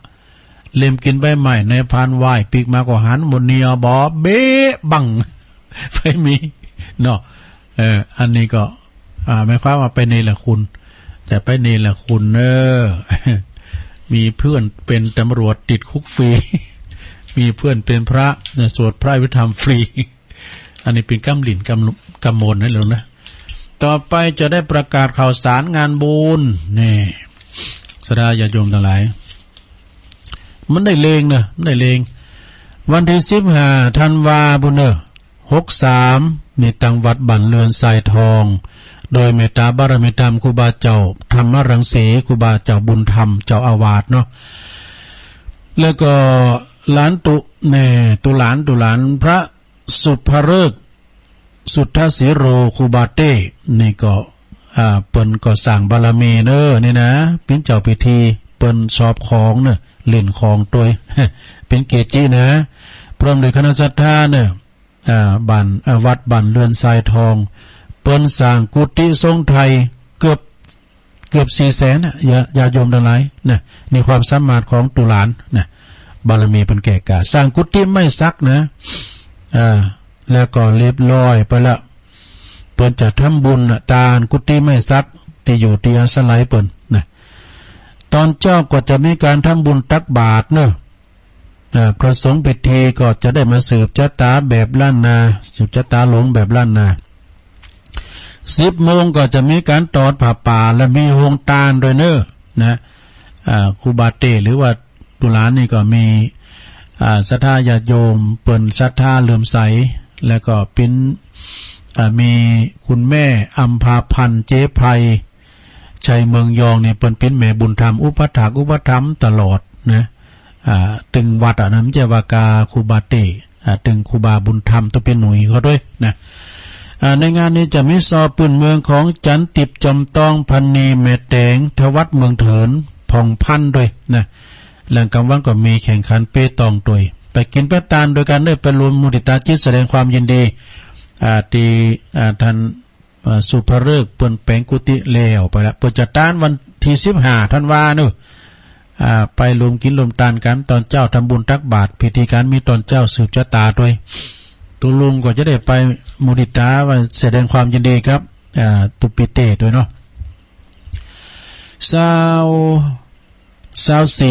24 ถึง27ธันวาเนอะปลายเดือนนี่นะปลายเดือนหน้านี่นะศรัทธาเปิ้นจะคณะสงฆ์ตำบลโขงเปาโดยมีอาจารย์หลวงพ่อพระครูอินทยานนะรังสุมาเถอะพระครูวิมลจันทรังสีเจ้าคณะตำบลโขงเปาเปิ้นจะมีการเข้ากรรมที่หน้าวัดตาศาลาเนอะอาจารย์คมกฤษทันเลขาหรือวัดตุเปจางฝากประกาศมานะที่ซบลู่สดาญาติโยมทั้งหลายวัดตาศาลาเนอะ24ถึง27ธันวาคมว่าปะกันทุลุงขอฝากประกาศกำเนิดนี่นะเขาที่หน้าวัดตาศาลาเนอะเมื่อเจ้าก็ไปซ่าเขากำกันเมื่อคืนก็ไปฟังธรรมกันนะโยมแล้วก็วันที่26 27กุมภาพันธ์ปีหน้าพุ่นเลยนะตัดไว้ลูกในเม็ดผูกปรสิมาจะหลองปล่อยหลวงที่วัดวังดินเนอะ26เป็นวันดา27เป็นวันโคตานเขาตัดไว้ลูกในเม็ด ที่วัดวัดวังดินนะวัดวังดินตำบลโขงเปา แล้วอันนี้งานเข้ากรรมเนอะ11ถึง17ธันวาเปิ้นจะมีงานเข้ากรรมที่วัดโพธิมงคลบ้านน้ำเภอพระเนอะอำเภอบ้านห้องอาจารย์สิงห์ทองนะท่านพระครูโพธิพัทราวุฒิแล้วก็คณะสัตยาเปิ้นจะเข้ากรรมกันเนอะที่ในวัดโคงแก้วอารามทั้ง3วัดโพธิมงคลบ้านน้ำเภอพระ11ถึง17ธันวาเนอะ2ถึง10มกราคม64ปีหน้านี่นะจัดงานเข้ากรรมที่วัดก้อมโมงเนอะคณะสงฆ์ตำบลปักบ่องแล้วก็ตำบลแม่แรงเปิ้นจัดเข้าที่โคงแก้วอารามทั้ง3วัดก้อมโมงเนอะ2ถึง10มกราคม64นี่เมื่อกี้ยามนะ64 มีคูณแย่งละอันนี้ก็ปีนั้นนะปีนั้นดิบนะปมเลินฝากประกาศมาเนอะแล้วก็ซอกเก่า30 31 1อันนี้นะเปิ้นก็มีการฟังเทศน์ปัจเจ้า10จาดเนอะวันที่29นะที่วัดนี่เนอะวัดจ้างกัมนะโยมนะวัดจ้างกัมโดยท่านพระมหาประสิทธิ์ธรรมาภินันโทเปิ้นก็มีงานจัดกุปีหลายอันที่ส่งใต้ปีเก่า29ธันวานี้จัดให้มีการเทศน์ธรรมพระเจ้า10จาดแล้วก็เทศน์ธรรมคาถาปันอย่างตัวนะ30ธันวานี้ก็จะมีการเทศน์ธรรมมหาจารย์13กันนะมหาเวสสันดรชาดก13กัน31กลางวันนี้ก็ตกแต่งหางดาวเมื่อคืนก็สวดมนต์ข้ามปีรับขวัญวันปีใหม่แล้วก็1มกราคมเปลี่ยนศักราชใหม่สืบชะตาหลวงตอดผ่าป่าไทยชีวิตโคเก่าโตด้วยกันที่วัดจ้างกัมตำบลมะกอกอำเภอป่าซางพระเจ้าพิจารภาพการเทศน์เนอะการละ2ปัญหาก็มีการละ1ปันก็ดีติดต่อได้ที่ท่านพระมหาประสิทธิ์ธรรมาภินันโท0861875325นะเอางานต่อไปมีการตัดไว้ลูกนิมิตเนอร์ที่วัดล่องช้างพยาวัน5ถึง11ธันวาเนอะก็ปลายปีน่ะนะ5ถึง11ธันวาเปิ้นเข้ากรรมด้วยนะจะมีงานตัดไว้ลูกนิมิตผูกพัทธสีมาแล้วก็บวชหมู่ด้วยอุปสมบทหมู่แล้วก็มีโรงทานที่วัดร่องช้างพยาวันตำบลตาตุมอำเภอป่าซางพระครูสังฆรักษ์ตินภพเขมาพิรัตโตตุปิเก่งฝากประกาศมาเด้อนะพระจะไปเปิดโฮงตาลจองได้นะโอ้เปิ้นพัฒนาถึงวันส่งเฟซไปหือพอถึงวันส่งไลน์มานะบ้านของเมลาลงล่าเขาน่ะฟังกันอยู่ก่อเมลงล่าไออาร์ตไออาร์ตเนาะอาร์ตโชเฟอร์อาร์ตรถบ้านห้องลีแล้วก็บันไว้ก่อน1ถึง8มกราเนอะเปิ้นก็จะมีงานเข้ากรรมที่โคงแก้วอารามทั้ง3วัดบันไว้ตุปีนเรนทร์สุจินโนฝากประกาศมาเนอะ1ถึง8มกรา1ถึง6ธันวานี่เดือนหน้านี่นะ1ถึง6ธันวาก็จะมีการเข้าโสสานกรรมทุดงควัตที่บ้านที่ปัจจ้าสิริมังคลาจารย์ปุจแปงค้นกี่ทุนต้านเข้าปัจจ้าเนอะ1ถึง6ธันวานะตอนเจ้าก็ไปซ่าเข้ากรรมกินข้าวงานแล้วก็ไปตานทำกล่อมรำยอยจูปัจจ้าพุกินข้าวแรงแล้วก็ไปฟังเทศน์ค่ำคืนเนอะคณะสงฆ์อันนี้เปิ้นเอา2ตำบลเนี่ยนะประมาณบ่ถึง20ตู่ปะนะโยมนะไปกินไปตานกันเนอะเปิ้นจะแปลงหุนต่างมะก้าหนต่าง1ถึง6ธันวาที่สุสานบ้านสิริมังคลาจารย์วันที่26ก็บ่ได้ลืมกันเด้อเปิ้นจะยกยอดชัดที่วัด ยกยอดฉัตรชเวดาพระราชเจดีย์ชเวดากองจำลองที่วัดดอนจันเนอะโยมเนอะโอ้ขบวนแห่ยอดชัด17ชุดด้วยกันเนอะแต่พระจะไปผูกผ้าแพรปิดทองยอดชัดโอ้ตัวใดก็จะไปเนอะเดี๋ยวนี้นะเพิ่งก็เกมลมพลกันละนะพี่น้องทางดอยสะเก็ดแม่พันเขาปุ่นเนี่ยหลายตีนะเพิ่นจะไปกันน่ะพี่น้องคงเป้านะว่าก็ปะกันก็จะไปอยู่เนอะตุ๊แม่เหลียวเขาก้าน้องตายเขาก้าเนี่ยนะอย่าไปอยู่จ้าแม่กีแม่โบกีเขาแล้วก็แม่โนนเนาะแม่โนนเนี่ยโอ้พอได้ฟังอยู่ในแม่โนนนะว่าก็ไปป้าใส่แม่ประธานน่ะแม่ประธานปุถุเปิ้นพิมพ์ประธานแม่บ้าน30กว่าปีว่ะแสดงว่าอุ้ยเปิ้นไว้เนอะเจอใจเนอะ30กว่าปีเนี่ยเปิ้นได้เปลี่ยนกันพิสุทธิ์ถึงเตอปีนึงเปลี่ยน2เตอก็มีนะประธานแม่บ้านเนี่ยนี่บางบาทนะ อันนี้แม่ประธานแม่ครูเข้ามาอีแม่นะตุ๊เปิ้นมาบอกหรอ30ปีปลายแล้วเป็นประธานแม่บ้านบ่เดี๋ยวนี้ก็ยังเป็นอยู่ไอ้เนาะแต่คงเป้าหมู่6ก็มีหมู่เก่าหมู่11เนี่ยหลายตีไปกินไปต่างกัน26ก็ไปปักกันที่วัดดอนจันทร์ตำบลเวียงกาหลงอำเภอเวียงป่าเป้ายกยอดชัดพระธาตุเจดีย์ชเวดากองจำลองเนอะไปปักปีนั้นป้อมปล่อยข่าว แล้วก็ไปปักพี่น้องเมืองฝางก็จะมาหลาย11ธันวาก็สวดอิติปิโส108จบแล้วก็ยกยอดชัดพระธาตุยกยอดชัดศาลาการประเลนตัวที่วัดปากตั้งเจริญเนอะเป็นมีหลายสดเนอะสืบชะตากาทักษิณากาสวดมนต์เมื่อคืนกาเนี่ยนะสระพระจะไปเปิดโรงตาลนะพระจะไปหับสังก็ดีนะปู้งานในงานบุญใหญ่เนอะเปิ้นก็จะมีหลายอย่างด้วยกันเนอะไปกินไปทานกันวันที่11ธันวานะที่วัดปากทางเจริญนะ8พฤศจิกาเฮล่ำมาแล้วเนาะ4ถึง8พฤศจิกาอุดรป่าแล้วไปแล้วเนาะนะอันนี้19ถึง21กุมภาพันธ์ปีหน้าเพิ่นจะปล่อยลงกุฏินะวัดอินทเขนไก่มันก็เนาะไก่มาประกาศกามเด้อวัดตุปีเก่งก็นะพระสมุพานุวัดเขมานันโทป่าสร้างอินทเขนนะไก่มาให้หน่อยจะประกาศเนาะต่อไปพฤศจิกา18พฤศจิกาแล้วไป26ดอนจันทร์10ธันวา10ธันวานี่เป็นจัดตานหงเฮนเนอะบ้านผาหมอนนะตานโรงเรียนบ้านผาหมอนแล้วก็19ธันวานี่ก็เปิ้นจะมีงานตานพระธาตุเจดีย์ที่วัดต่อเฮออำเภอแม่แจ่มเนอะอำเภอแม่แจ่มเปิ้นจะมีการถวายตานพระธาตุเจดีย์ที่วัดต่อเรืออำเภอแม่แจ่ม29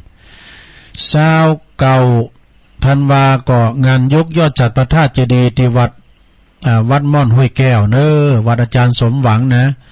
เปิ้นจะมีข้าวกรรมด้วย27ถึง1ธันวาถึง1มกราสวดมนต์ข้ามปีด้วยวันที่1ก็สืบชะตานะ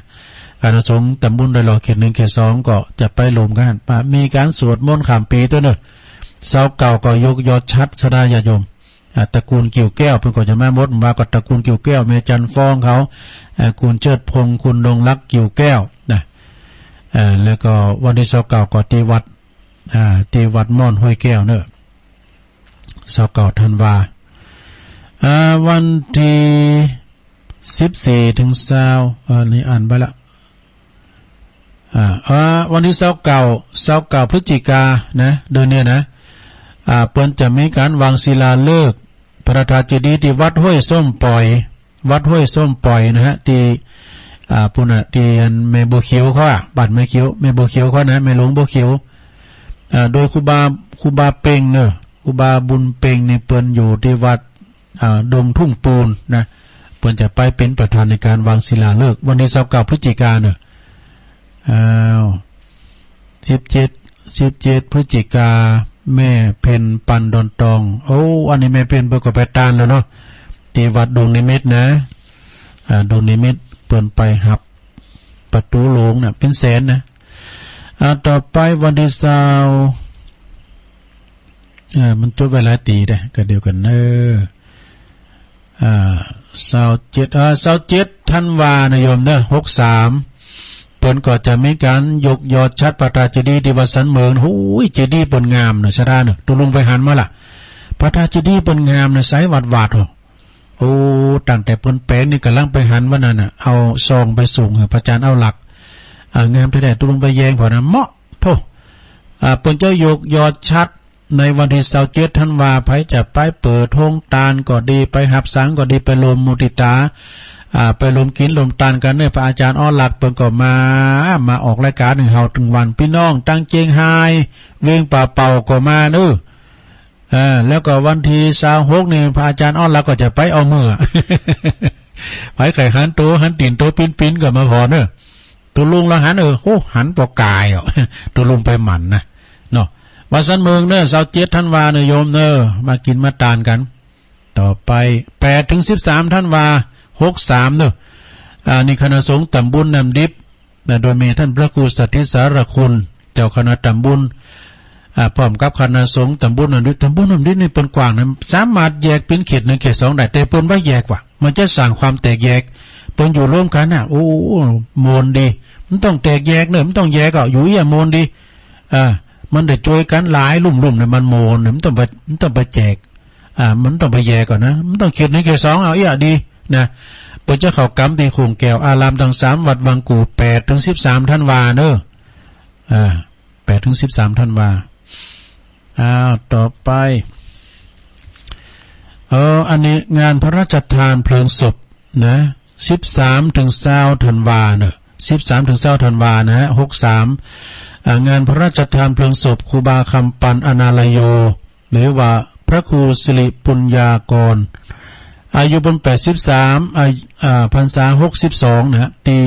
เป็นอดีตเจ้าคณะตำบลเมืองงาอำเภอเมืองจังหวัดลำพูนนะเมนโชคคราวที่วัดศรีบุญยืนนะวัดศรีบุญยืนนะ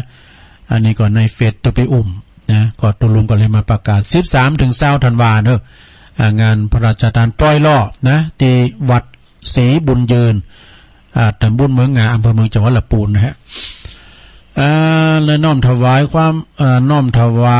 มอาลัยหลวงปู่พระครูปัญญาธิมุตครูบาบุญเป่งอาคาธโมเนอะที่เปิ้นอยู่วัดหนองจางนะครูบาบุญเป่งนี่เปิ้นเป็นตัวเจ้าสมถะแคบก็บ่ซุบมือถือก็ใจโทรทัศน์ก็ดึงพอตึงวัดเปิดไฟหลอดเดียวตัวลุงย่ำเปิดไฟหลายบ้องโอ้ก่อนหลอดไฟฟ้ากิ่งมาดึงเก่งมาถึงในวัดเวียตัวเเปิ้นสมถะเตียวเนอะชอบเตียวเนอะอายุเปิ้น83พรรษาเปิ้น37เนอะก็ถึงวันนี้ก็เปิ้นมีการทำบุญบำเพ็ญกุศลศพไปฟังเทศน์ฟังธรรมแล้วก็สวดพระอภิธรรมแล้วไปปูชาผ่ากันเนอะตัวลุงเป็นจิตอาสานะเนาะแล้วก็คณะสงฆ์อำเภอหอดนะแล้วคณะศิษย์วัดปัญญาวุฒารามเปิ้นน้อมถวายน้อมส่งดวงวิญญาณพระครูวรยานมงคลพระครูวรยานมงคลเปิ้นเป็นอดีตเจ้าคณะอำเภอหอดอดีตเจ้าวาดวัดเมืองมางเนอะสู่แดนนิพพานเปิ้นได้มรณภาพลงเมื่อวันที่17พฤศจิกายนเนอะเวลา 9:45จากนั้นก็เจิญลมกันเนอะไปช่วยกันบำเพ็ญกุศลศพนะไปฟังเทศน์ฟังธรรมกันนะที่วัดเมืองมางเนาะอันนี้ว่าหลวงพ่อก็ไปส่งน้ำศพมานะต่อไป โอ้อันนี้ก็ไกลอยู่เนอะงานปิดทองตัดไว้ลูกนิมิตฉลองสมโพธิปอยหลวงอุโบสถวิหารกุฏิเสนาสนะที่วัดบ้านดุงเหนือเนอะตำบลวังผางอำเภอเวียงหนองล่อง15ถึง19เดือนมกราโอ้15ถึง19เดือนมกราเนี่ยนะปี64เนี่ยนะโยมนะตั้งแต่วันที่1นี่เปิดโอกาสถึงสดาญาติโยมได้ไปปิดทองลูกนิมิตกันได้ตลอดเวลานะอันนี้ท่านพระครูกันตสุตานุกิจนะตุปีมหาเสนอฝากประกาศมาว่าปะกันนะแล้วงานต่อไปข่าวสารงานบุญสุดท้ายนะทุกวันที่23กันยายนนะที่วัดศาลาตำบลน้ำแพร่โดยมีเมตตาบารมีธรรมหลวงพ่อพระครูโชติสุวรรณสอนหรือว่าโชติสุวรรณสอนนี่นะเจ้าอาวาสพร้อมด้วยคณะสัตยาวัดศาลาทุกครัวเรือนเปิ้นจะมีการทำบุญทักษิณาอุทิศถวายให้กับครูบาเจ้าอินตากตะปุญโญพิพิธปุญญาภิรัตน์เนอะทุกวันที่23นะญาติโยมทั้งหลายหลวงพ่อเปิ้นก็ จัดโอ้ยเปิ้นจองกันนะโยมนะขนาดกฐินนี่นะโยมเปิ้นจองถึงปี66ว่ะดูโอ้บารมีครูบาเนาะพระครูโชติสุวรรณสอนมีแถวเจแปนว่ะดูเปิ้นมาจองไว้เปิ้นมาจองไว้นะอันนี้ก็วันที่23นี่ก็ไปฟังเทศน์เนี่ยพฤศจิกาท่านพระปริญญาทิตตธรรมโมเป็นเทศน์มหาลาภเนี่ยวัดหางดงเจ้าภาพก็นางผาคำศรีมูลนี่เป็นเจ้าภาพ23ธันวาเดือนหน้านี้ก็องค์เทศน์พระครูพระคุณเจ้าวัดสันทราย วัดสันทรายก็หูจักกันดีแก่เปิ้นเล่าข่าวเนาะ เจ้าภาพก็แม่จันสมแสนสุขเนอะ23มกราปีหน้า64ก็พระบดีกาสิริพงษ์สุมังคลายะสุมังคลายาโนเนาะวัดเทพประสิทธิ์ตนเฮิดเนอะเจ้าภาพก่อนนายประเวศปัญญาแก้วแล้วก็23กุมภาพันธ์ดูองค์เตศก็พระครูอาสวะปริชาเจ้าคณะตำบลบ้านปงอำเภอหางดงเขาเนี่ยนะเปิ้นจะไปเป็นองค์เตศเนาะแล้วก็เจ้าภาพก็ปีนานเจริญผิวปีนานเจริญฝนขาวเนอะโอ้ยปีนานนี่เปิ้นเป็นมคณายกวัดศาลานั่นแหละนะเปิ้นจะเป็นเจ้าภาพแล้วก็แถมหลายอยู่เอาตะเยก่อนเนาะสราโอ้เปิ้นจองไปติ๊กๆอ่ะ วัดศาลานี่นะขอบคุณเนอะที่เปิ้นฝากข่าวสารงานบุญประกาศเนาะถ้ามันตกหลุนไว้อย่างได้ก็ขอสุมาเด้อนายโยมเด้อนะสำเตอตุลุงก็บัดเต้ามึงบัดต้านมึงเนาะเปิ้นฝากประกาศมาพองปโตคอนเตอก็แม่กาตุลุงว่าอำเภอดะกะให้อำเภอมันหยังจะเดตุลุงก็ไม่ได้ว่าอำเภอป่าสร้างอำเภอเวียงน้องหลองอำเภอนั้นอำเภอนี้ก็ว่าไปเลยเนาะ ฉะนั้นก็มีการมีงานแต่ละครั้งคาใดก็จอยกันนะสดาญาติโยมเนาะเพื่อเป็นการทนุบำรุงจอยวัดจอยวางกันไปเอาเจริญปอนยายน้อยมาแล้ว เอาอ้อยฟ้าเจ้าวันนี้103.5บ่ดังนะเจ้าน้องทักวิทย์อันนั้นหรอ นี่ดูปันได้ฟังรอยแต่วันวิทยุบางคืนผมจะหักใจไม่น่ะหอยแจงนะเจ้าน้องหอยหาย2ตอนหอยปันป้อนตอนนี้ตอนสุดท้ายนะเจ้าน้องไผกกคุณค่าหรือมันสิอายหิหาอันใดขึ้นศอกลงว่าเพราะใครใดๆอยู่เข้ามาหาเวทีโลกามาวันของพิษหัวกันยาติพี่น้องเหมือนโสตีกล่องไหวเนื้อจะไปทางใดตกไตออกเนื้อปะเจอขอหายขี่รถเครื่องไปจนท้ายห้อยตะไม้ใหม่หูจักรถเจ้าโลโคโลนากินที่เก่าสู้หูเจ้ากินกันหูตายเจ้าว่าใดเดินปันกาขายตึงวันพุดตึงเจ้า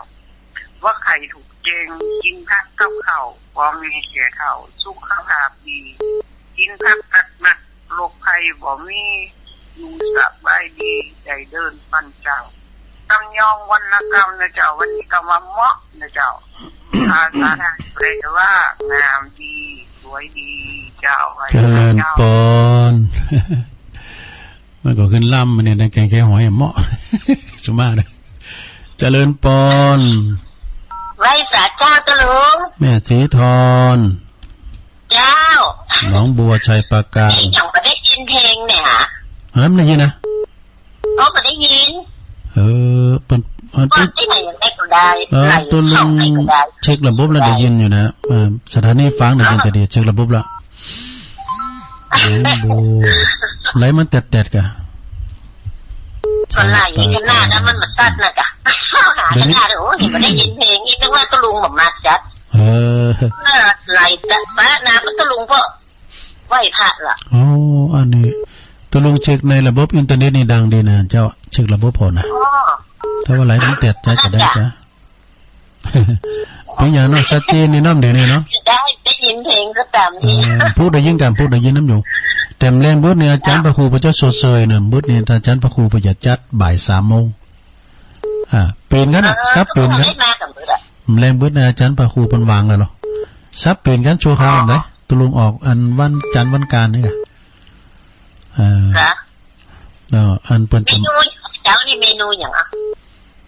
เจ้านี่ก็ว่าก็ได้กุ้ยสังก็มีมะเขือมีพริกหนุ่มมีผักกาดมีหอมป้อมจะมอดให้อยากจ้อผักกาดนำเจ้านี่นะปลงสมเปิ้นก็เอาเนี่ยก็เอาวัตถุดิบมาจะหลายพริกหนุ่มก้ามเขือไงตำเขือด้วยเนาะอดีแพทย์นั่นเองกินปุ่นเมืองหลวงพ่อสอบเจ้ายินดีแม่สีทอนเจ้าสาธุเจ้าเสียดายไม่ได้ฟังเพลงสักคำเพลงเอกเนาะ แม่ไพ่เป็นสอบเพลงเอกม้วนหน่อยเนาะเจริญปนไม่ตาเจ้าลุงแม่ปานีเจ้าอันกล้วยนี่มันมีวิตามินขนาดไหนโอ้ปุตุกเมาขำกินก็หายสั่งอันคนที่ว่าไงอันใครงานยังสั้นเพื่อกินเขียวหวานใครงานยังยานกินกล้วยน้ำว้ากล้วยก็หลายชนิดนะแม่เนาะลดความดันลดไขไหลย้อนหลายอย่างสรรพคุณบันเดย์อันดิบมันทำให้ว่าเพิ่นว่าพักมันนั้นต่างแดดให้มันแห้งแล้วมาหมดเนี่ยนั่นเป็นยาสรรพคุณเป็นยาแก้โรคกระเพาะได้เนาะคือกำลังใจก็ลุงเลยโอ้ขอบคุณแม่ปราณีเด้อแม่ปราณีมณีจรนะอยู่เป็นมแม่เมาขี้เหล็กนะเจริญปอนแม่ฮัลโหลข้าพ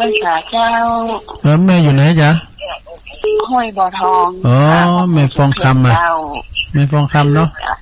เจ้าฟองคำติ๊กแก้วก็ตั้งหลายนี่ทั้งนี้นะเจ้าโอ้ดีกะปลาไผ่แม่ปงปลาแม่แรงของบุญกุนป้าขันคู่กันทั้งหลายแม่ก็ได้โทษเนาะแม่เป็นตัวแทนกะเนาะเจ้าฟังที่วันนะเจ้าสาธุเจ้าไว้สาเจ้าไผ่บ่อทองเป็นวัดของอาจารย์สมเพชรนะ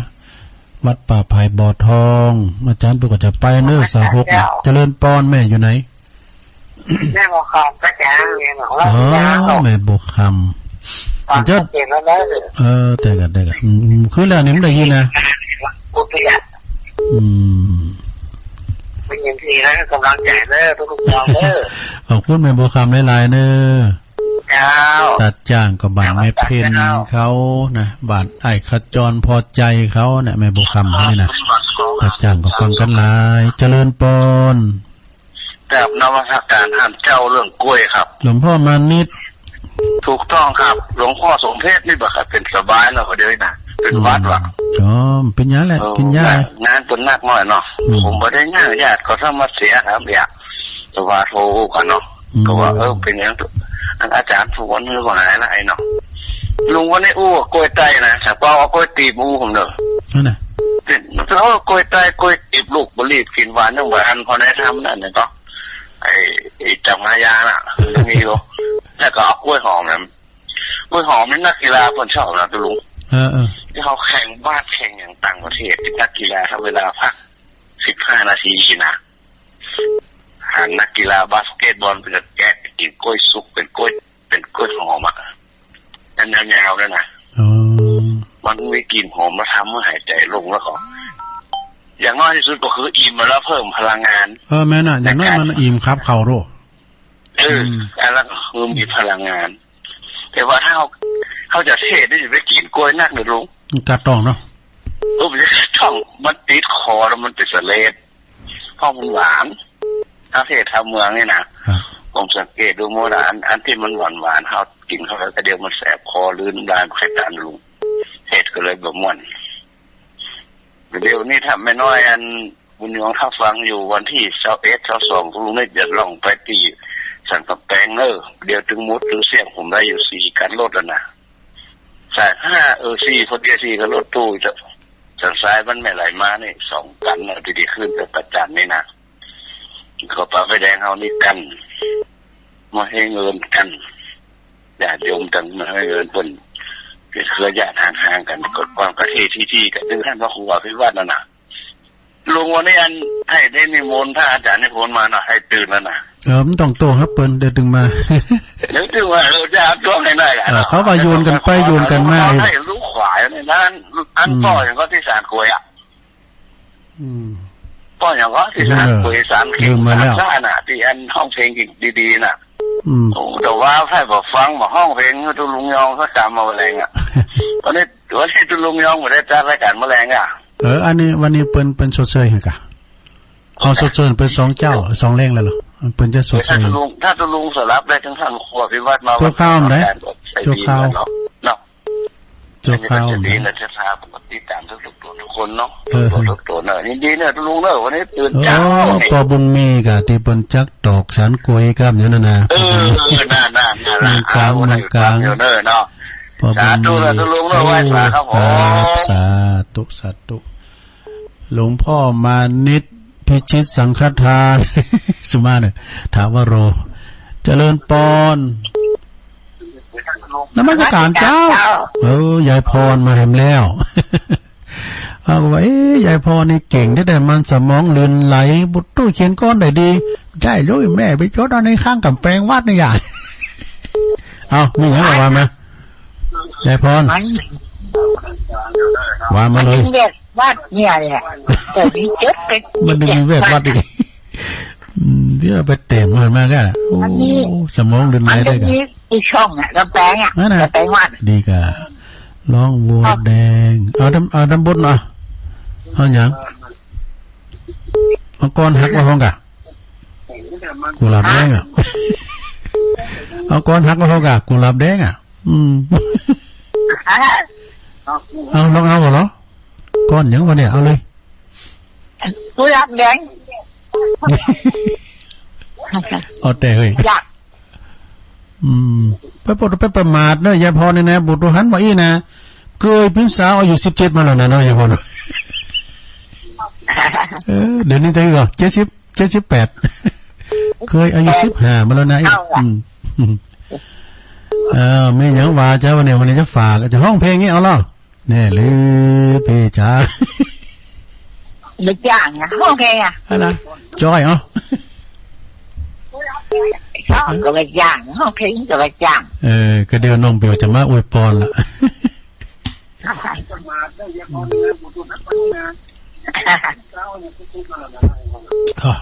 ตุลุงกินน้ำตัวอ่ะ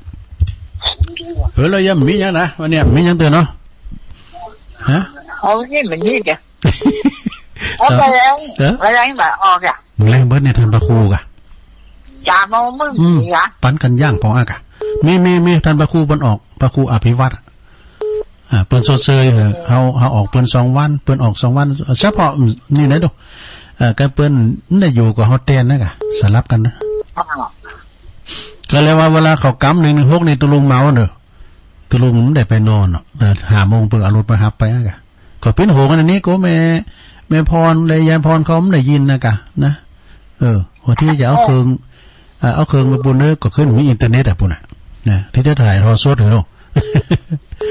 มีอินเทอร์เน็ตอ่ะเดินหน้าเนี่ยมันมีสีเขียวไปจานป่าวัดไปไหนก่อนวัดไอ้จำนี่ย่านี่พะเยาเมื่อนี่ไปพะเยาอ่ะดูไปไกลเนี่ยพะเยาอ่ะพวกเพลงบนมนเนี่ยพะเยารอเธอเอาขอบคุณขอบคุณยายพรนางเนิ่มพุกมาทำเนิ่มพุกสกรมาเนิ่มพุกสกรมาเนิ่มลุงฮะเอาพัดเจ็ดคอเนี่ยกินน้ำมันกินมะนาวนะแต่กันเนาะกินน้ำนาวแต่กันนาวก็น้ำอุ่นแต่ว่าในใจเสียงหนักไปหน่อยเนี่ยว่าพักตอนปลาให้หน่อยกันแล้วก็มาจัดรายการเนี่ยมาไปพูดกับวางศิลาฤกษ์มงคลวาลีคุณร้ายว่าหลวงโธ่คุณร้ายเสาวิหารเนี่ยตุนละ10,000ในเมอยู่36 ตุนพินว่ายังวิทย์อยู่อ่ะคุณหนักหรือเสาดูโอ้คนก่อแหงวันเล่าก็แดงไง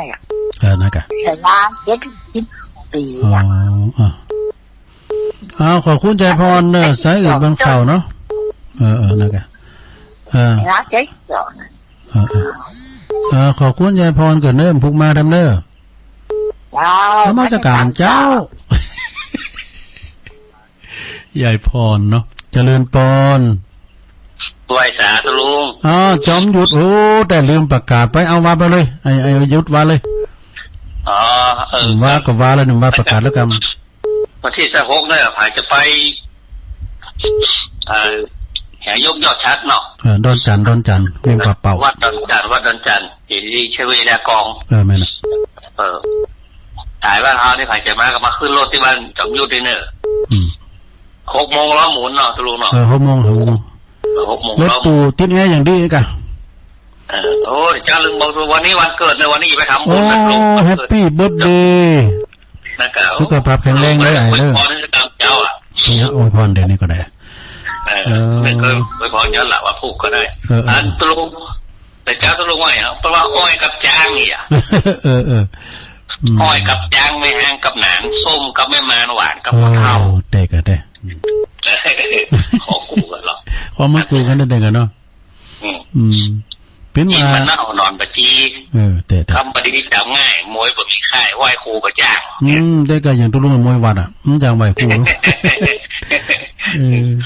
เป็นว่าวันนี้มีวันที่อย่างก็วันนี้วันที่19วันเกิดเนาะวันเกิดวันนี้วันเกิดวันนี้เดี๋ยวไปแต่งมากันไปกาดไปซื้อของไปทำบุญกันถ้าได้หาเรื่องกินนิดหน่อยก็อย่าจะร้องวันเกิดแล้ววันไหนพี่ไทยก็เมาน่ะวันไหนพี่ไทยก็เมาก็ขอไงสุขภาพสมบูรณ์แข็งแรงได้เนอะอยู่มีโจมีใจมีความสุขตลอดปีตลอดไปได้เนอะเนาะอย่าเจ็บอย่าจนสาธุโอ้เนี่ยมีวันเกิดก็บอกกันนี่ก็ดีละนะทั้งตุลุงในเดินน่ะวันที่20จำไว้เด้อแฮปปี้เบิร์ธเดย์นะจะเลี้ยงพระแต่ชื่อมาเลี้ยงพระเนนเขาเนาะเจริญปอนเจ้ากะไว้สาเจ้าทุลุงไม่สุเกียศิลปรสิเตี้ยเนอะในไหว้พระครับปอนตัวธรรมดาเจ้าแล้วนะเจ้าลูกเจ้าวันนี้เจ้าศิลปรตัวแทนเนาะเจ้าตัวแทนนะเจ้ากะไว้สาธุเลยเจ้าเนอะสลิติโอ้ครูบาเจ้าครูบาสาคำสาธุเจ้า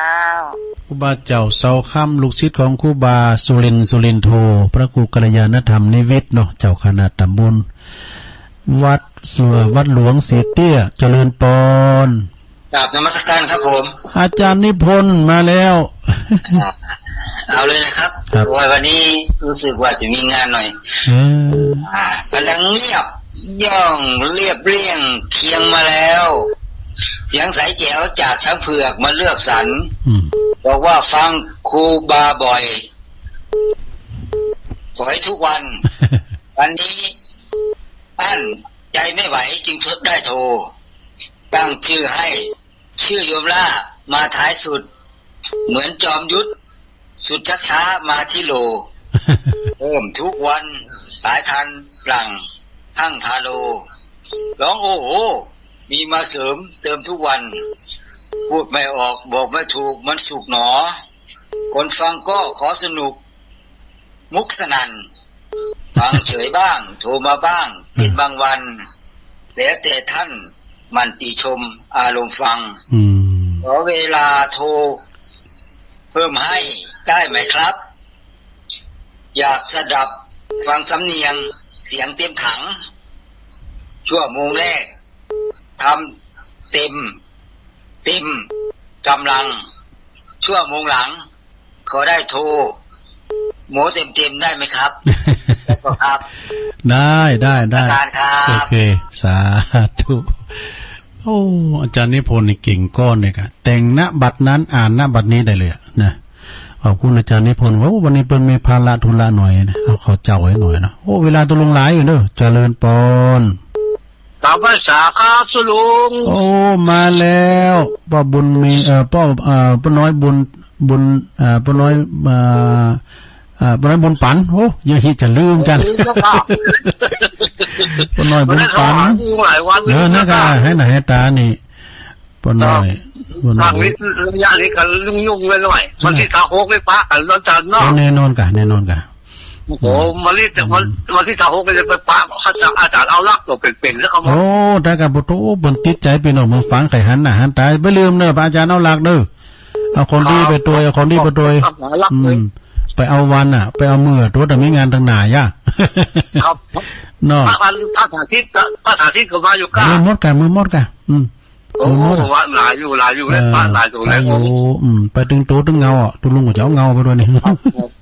ว่าหาตัวลุงอยู่เนอะเป็นกำลังใจตัวลุงอยู่เนอะขอบคุณเนอะปนหน่อยเนอะเสาหินฝางโอ้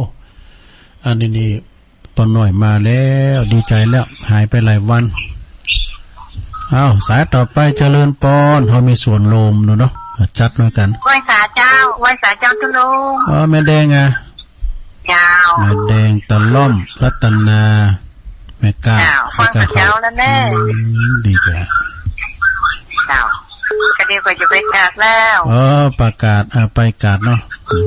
ยุบบันแมลงสาบมกระจอกฮะอันบึดอันทันพระครูออกอ่ะบึด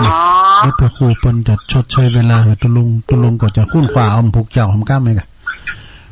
ทำกันบ้านผูกเจ้าวันนี้ก็ไม่ได้ไปไหนวันนี้ก็ช่วยสลาเนี่ยเปิ้นแปลงห้องตุลุงแต่ห้องลมเนี่ยเปิ้นติดไฟล่ะหลวงพ่อว่าพวกตุลุงก็มาอยู่ได้ละกาโอ้หลวงพ่อต้องหามือจันวันดีผมจะเอาทำมาฟังกันเลยเนาะจะเตะคนเดียวเลยเยอะไปเลยห้อยตาเจ้าขึ้นแม่แดงเนอะจะขืนโฮงใหม่ตุลุงนำเดี๋ยวนะ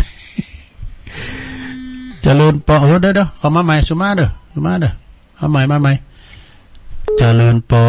นเจ้าไม่จ่าเจ้าอาจารย์เจ้าเมลี่ยนะเจ้าห้อยทกมาละเมลี่จุดแทงห้อยทกนะเจ้าเจ้าฟังเจ้าแล้วบอเมลี่ยเจ้าลูกเดียวเนี่ยโอ้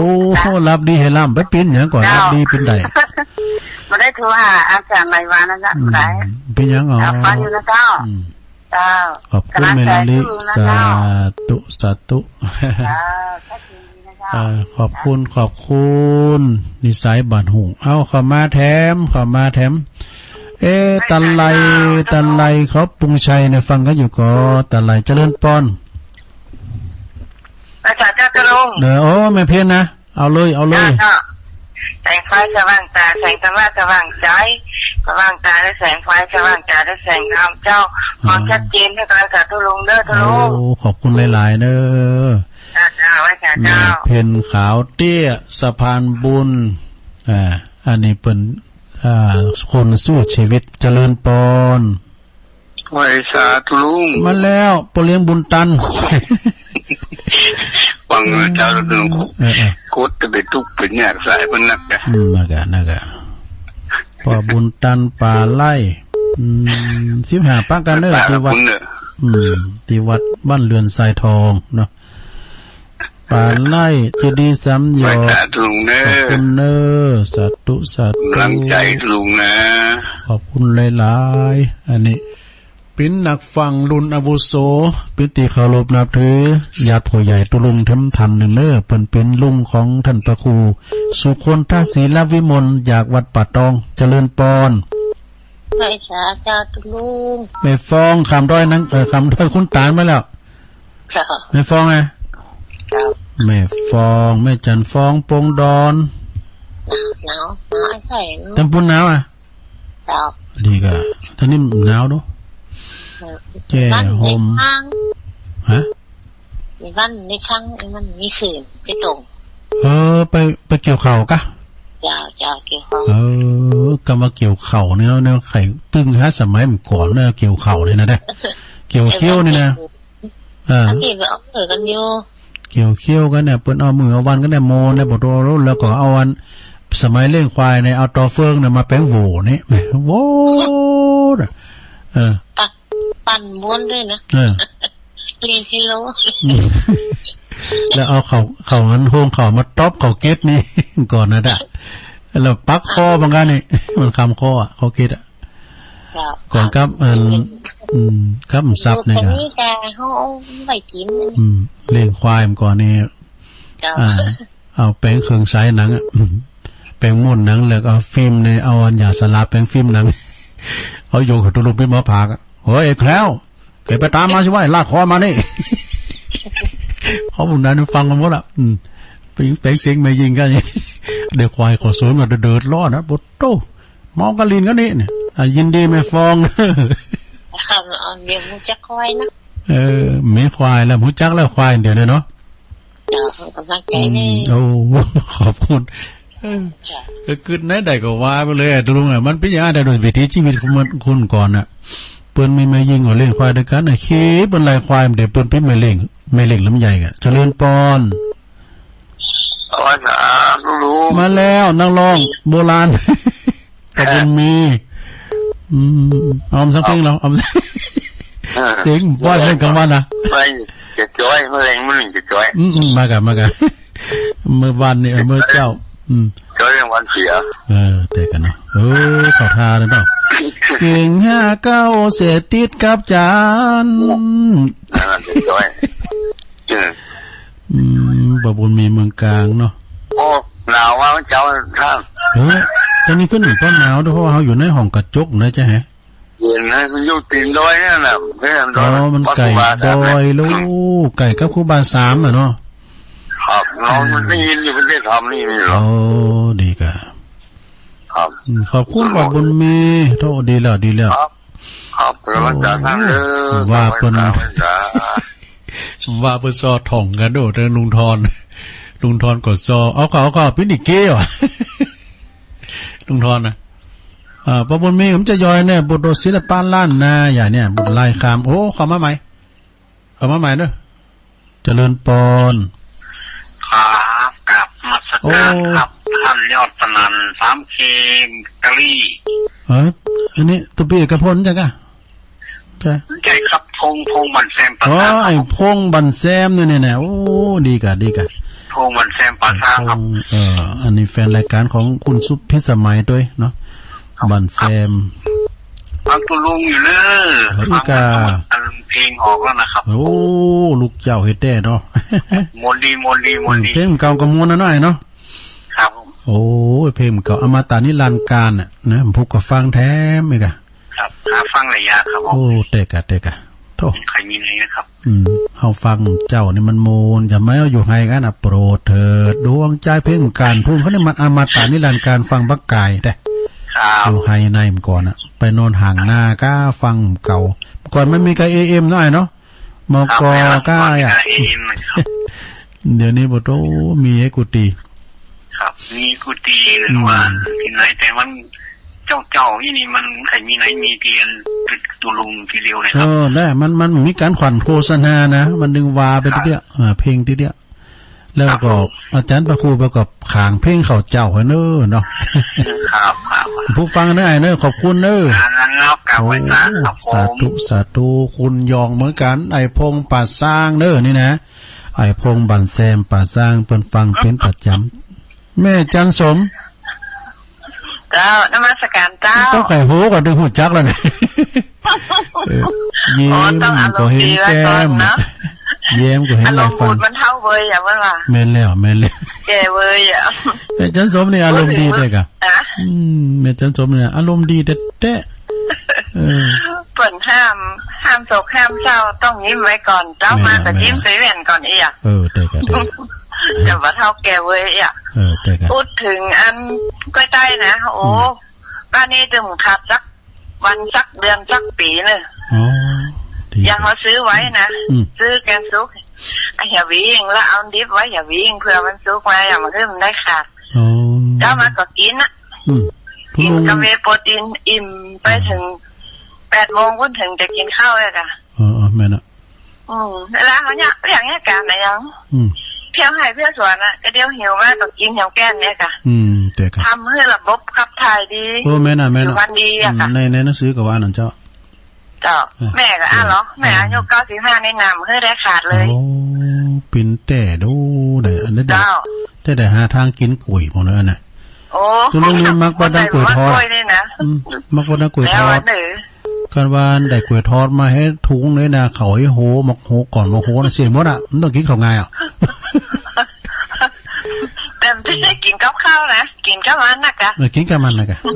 กล้วยเจ้าโตแก่กดไหลย้อนแก่เมาค้ำมาได้บ่ล่ะเจ้าบ่เคยเป็นกดไหลย้อนสักเตื้ออ๋อดีกะเจ้าคนเฒ่านี่นะมันจะอันกินจิ้มกินเนื้อไอ้เนาะระบบขับถ่ายจะบดีแล้วสมาร์ทเจ้าถ้าได้กินกล้วยนะบ่ให้น้องได้ขาดเลยแม่ได้ขาดระบบขับถ่ายดีอ่ะค่ะไปลืมในโรงอ้วนเนอะกินกล้วยในโรงอ้วนเนอะเจ้าขอบคุณเนอะสาธุอันนี้นี่มันข้าวอยากขนาดโอ้ติดแล้วอันนี้แม่จันสมเนอะเปิ่นมาเสริมน่ะโอ้กินกล้วยนี่ดีนักแลน่ะซะนะเนี่ยเอาเปิ่นมาเสริมขอบคุณแม่จันสมเนอะมานี่จากหลังกาดแม่สาวส่งเข้าประกวดสายต่อไปคงจะเป็นสายสุดท้ายแล้วก็เจริญปอนต่อไปน้องบิวน้องบิวมาปิดท้ายน้องบิวนักร้องมาช้าดีกว่าผมมาเด็กอะชัดเจนดีกว่าน้องบิวชัดเจนดีแต่ฟังแต่เจ้าว่าหรอมันได้ฟังเพลงสักกรรมกับคนนี้รับดีอ่ะมันได้ฟังเพลงสักกรรมกับคนนี้รับดีอ่ะฟังเพลงนั้นนะครับเพลงนี้ขออยู่เมื่ออยู่ห่างดูใจกันใจเพลงเนี่ยขอที่ผมโทรหาตุลุงอ่ะตีตุลุงสอบแต่นะคนนอกสังคมเพลงอย่างก็ฟังไปต้องเลยแม่นะมันถึงมนว่าเพลงเก่าโอ้ขอบคุณน้องเบลเนอร์สาธุน้องเบลนักร้องแฮมสายนะเป็นบุญมาหยุ่นๆนะเจริญปอนช่วยแฟเจ้าเด็กหญิงอ้วนมาปิดท้ายแต่แล้วพอโทรมาติดแล้วเขาลงเข้าเจ้าแล้วติดแล้วเหรอไม่อ้วนนี่อย่างฝ่ายว่าฮะนี่อย่างฝ่ายว่ามันอย่างนั้นอ่ะเนี่ยฝ่ายไหน3 โมงก็มามีโอ้ยก็เปิดออกก็ตามเวลานะกะตามเวลานะกะแม่ตุลุงออก3 โมงนะกะมันสถานีนั้นมันออกหวานมันน้อยกัดนัดวานนะออกเลยเปิ้นถ้าแต่มีอุบัติเหตุจะเฮ้ยจ้ะไปยังพวกก็ฟังดีๆทั้งใหม่เนาะขอบคุณได้ยินเสียงลุงโอนนี่ปิดท้ายก็ดีใจแล้วเนอะดีใจละนะเอาเฮ็ดได้อีกก่อนเนาะสถานเนาะพวกเจ้าก็ฟังกันใหม่แรงบึดก็ฟังพระครูเนอะโทนสายแหลกก็ยายน้อยกาดนัดเนอเลืองหอยไห่กำลังขึ้นล่ำฮะนี่สายที่2กับแม่ศรีธรหนองบัวชัยปราการสายที่3แม่ปราณีมแม่เมาขี้เหล็กฝางสายที่4ก็แม่ฟองคำติ๊บแก้วบ้านประภัยบ่อทองเพิ่นฟังกันหลายตุลุงนะขอบคุณเนอสายที่5แม่บัวคำตาจ้างสายที่6หลวงพ่อมณิษฐาวโรสำนักสงฆ์หอมบุญป่าไม้แดงดอยสะเก็ดสายที่7ยายพรร้องวัวแดงสันกำแพงเชียงใหม่สายที่8จอมยุทธ2แผ่นดินเนอวันเกิดวันนี้แฮปปี้เบิร์ธเดย์ห้องมีความสุขเนอสุขภาพสมบูรณ์แข็งแรงนะแดงเส้นเหือกินข้าวลำกินน้ำลุงเนออย่าเจ็บอย่าจนเงินไหลนองทองไหลมาสายที่9แม่สุกแก้วศรีลาพรนะแม่สุกแก้วศรีลาพร แล้วก็สายที่10อาจารย์นิพนธ์คนโคราชนี่ก็มาจากวัดพระธาตุดอยสะเก็ดวันนี้มีพระมีงานนิดหน่อย เลยมาฝากก้อนไว้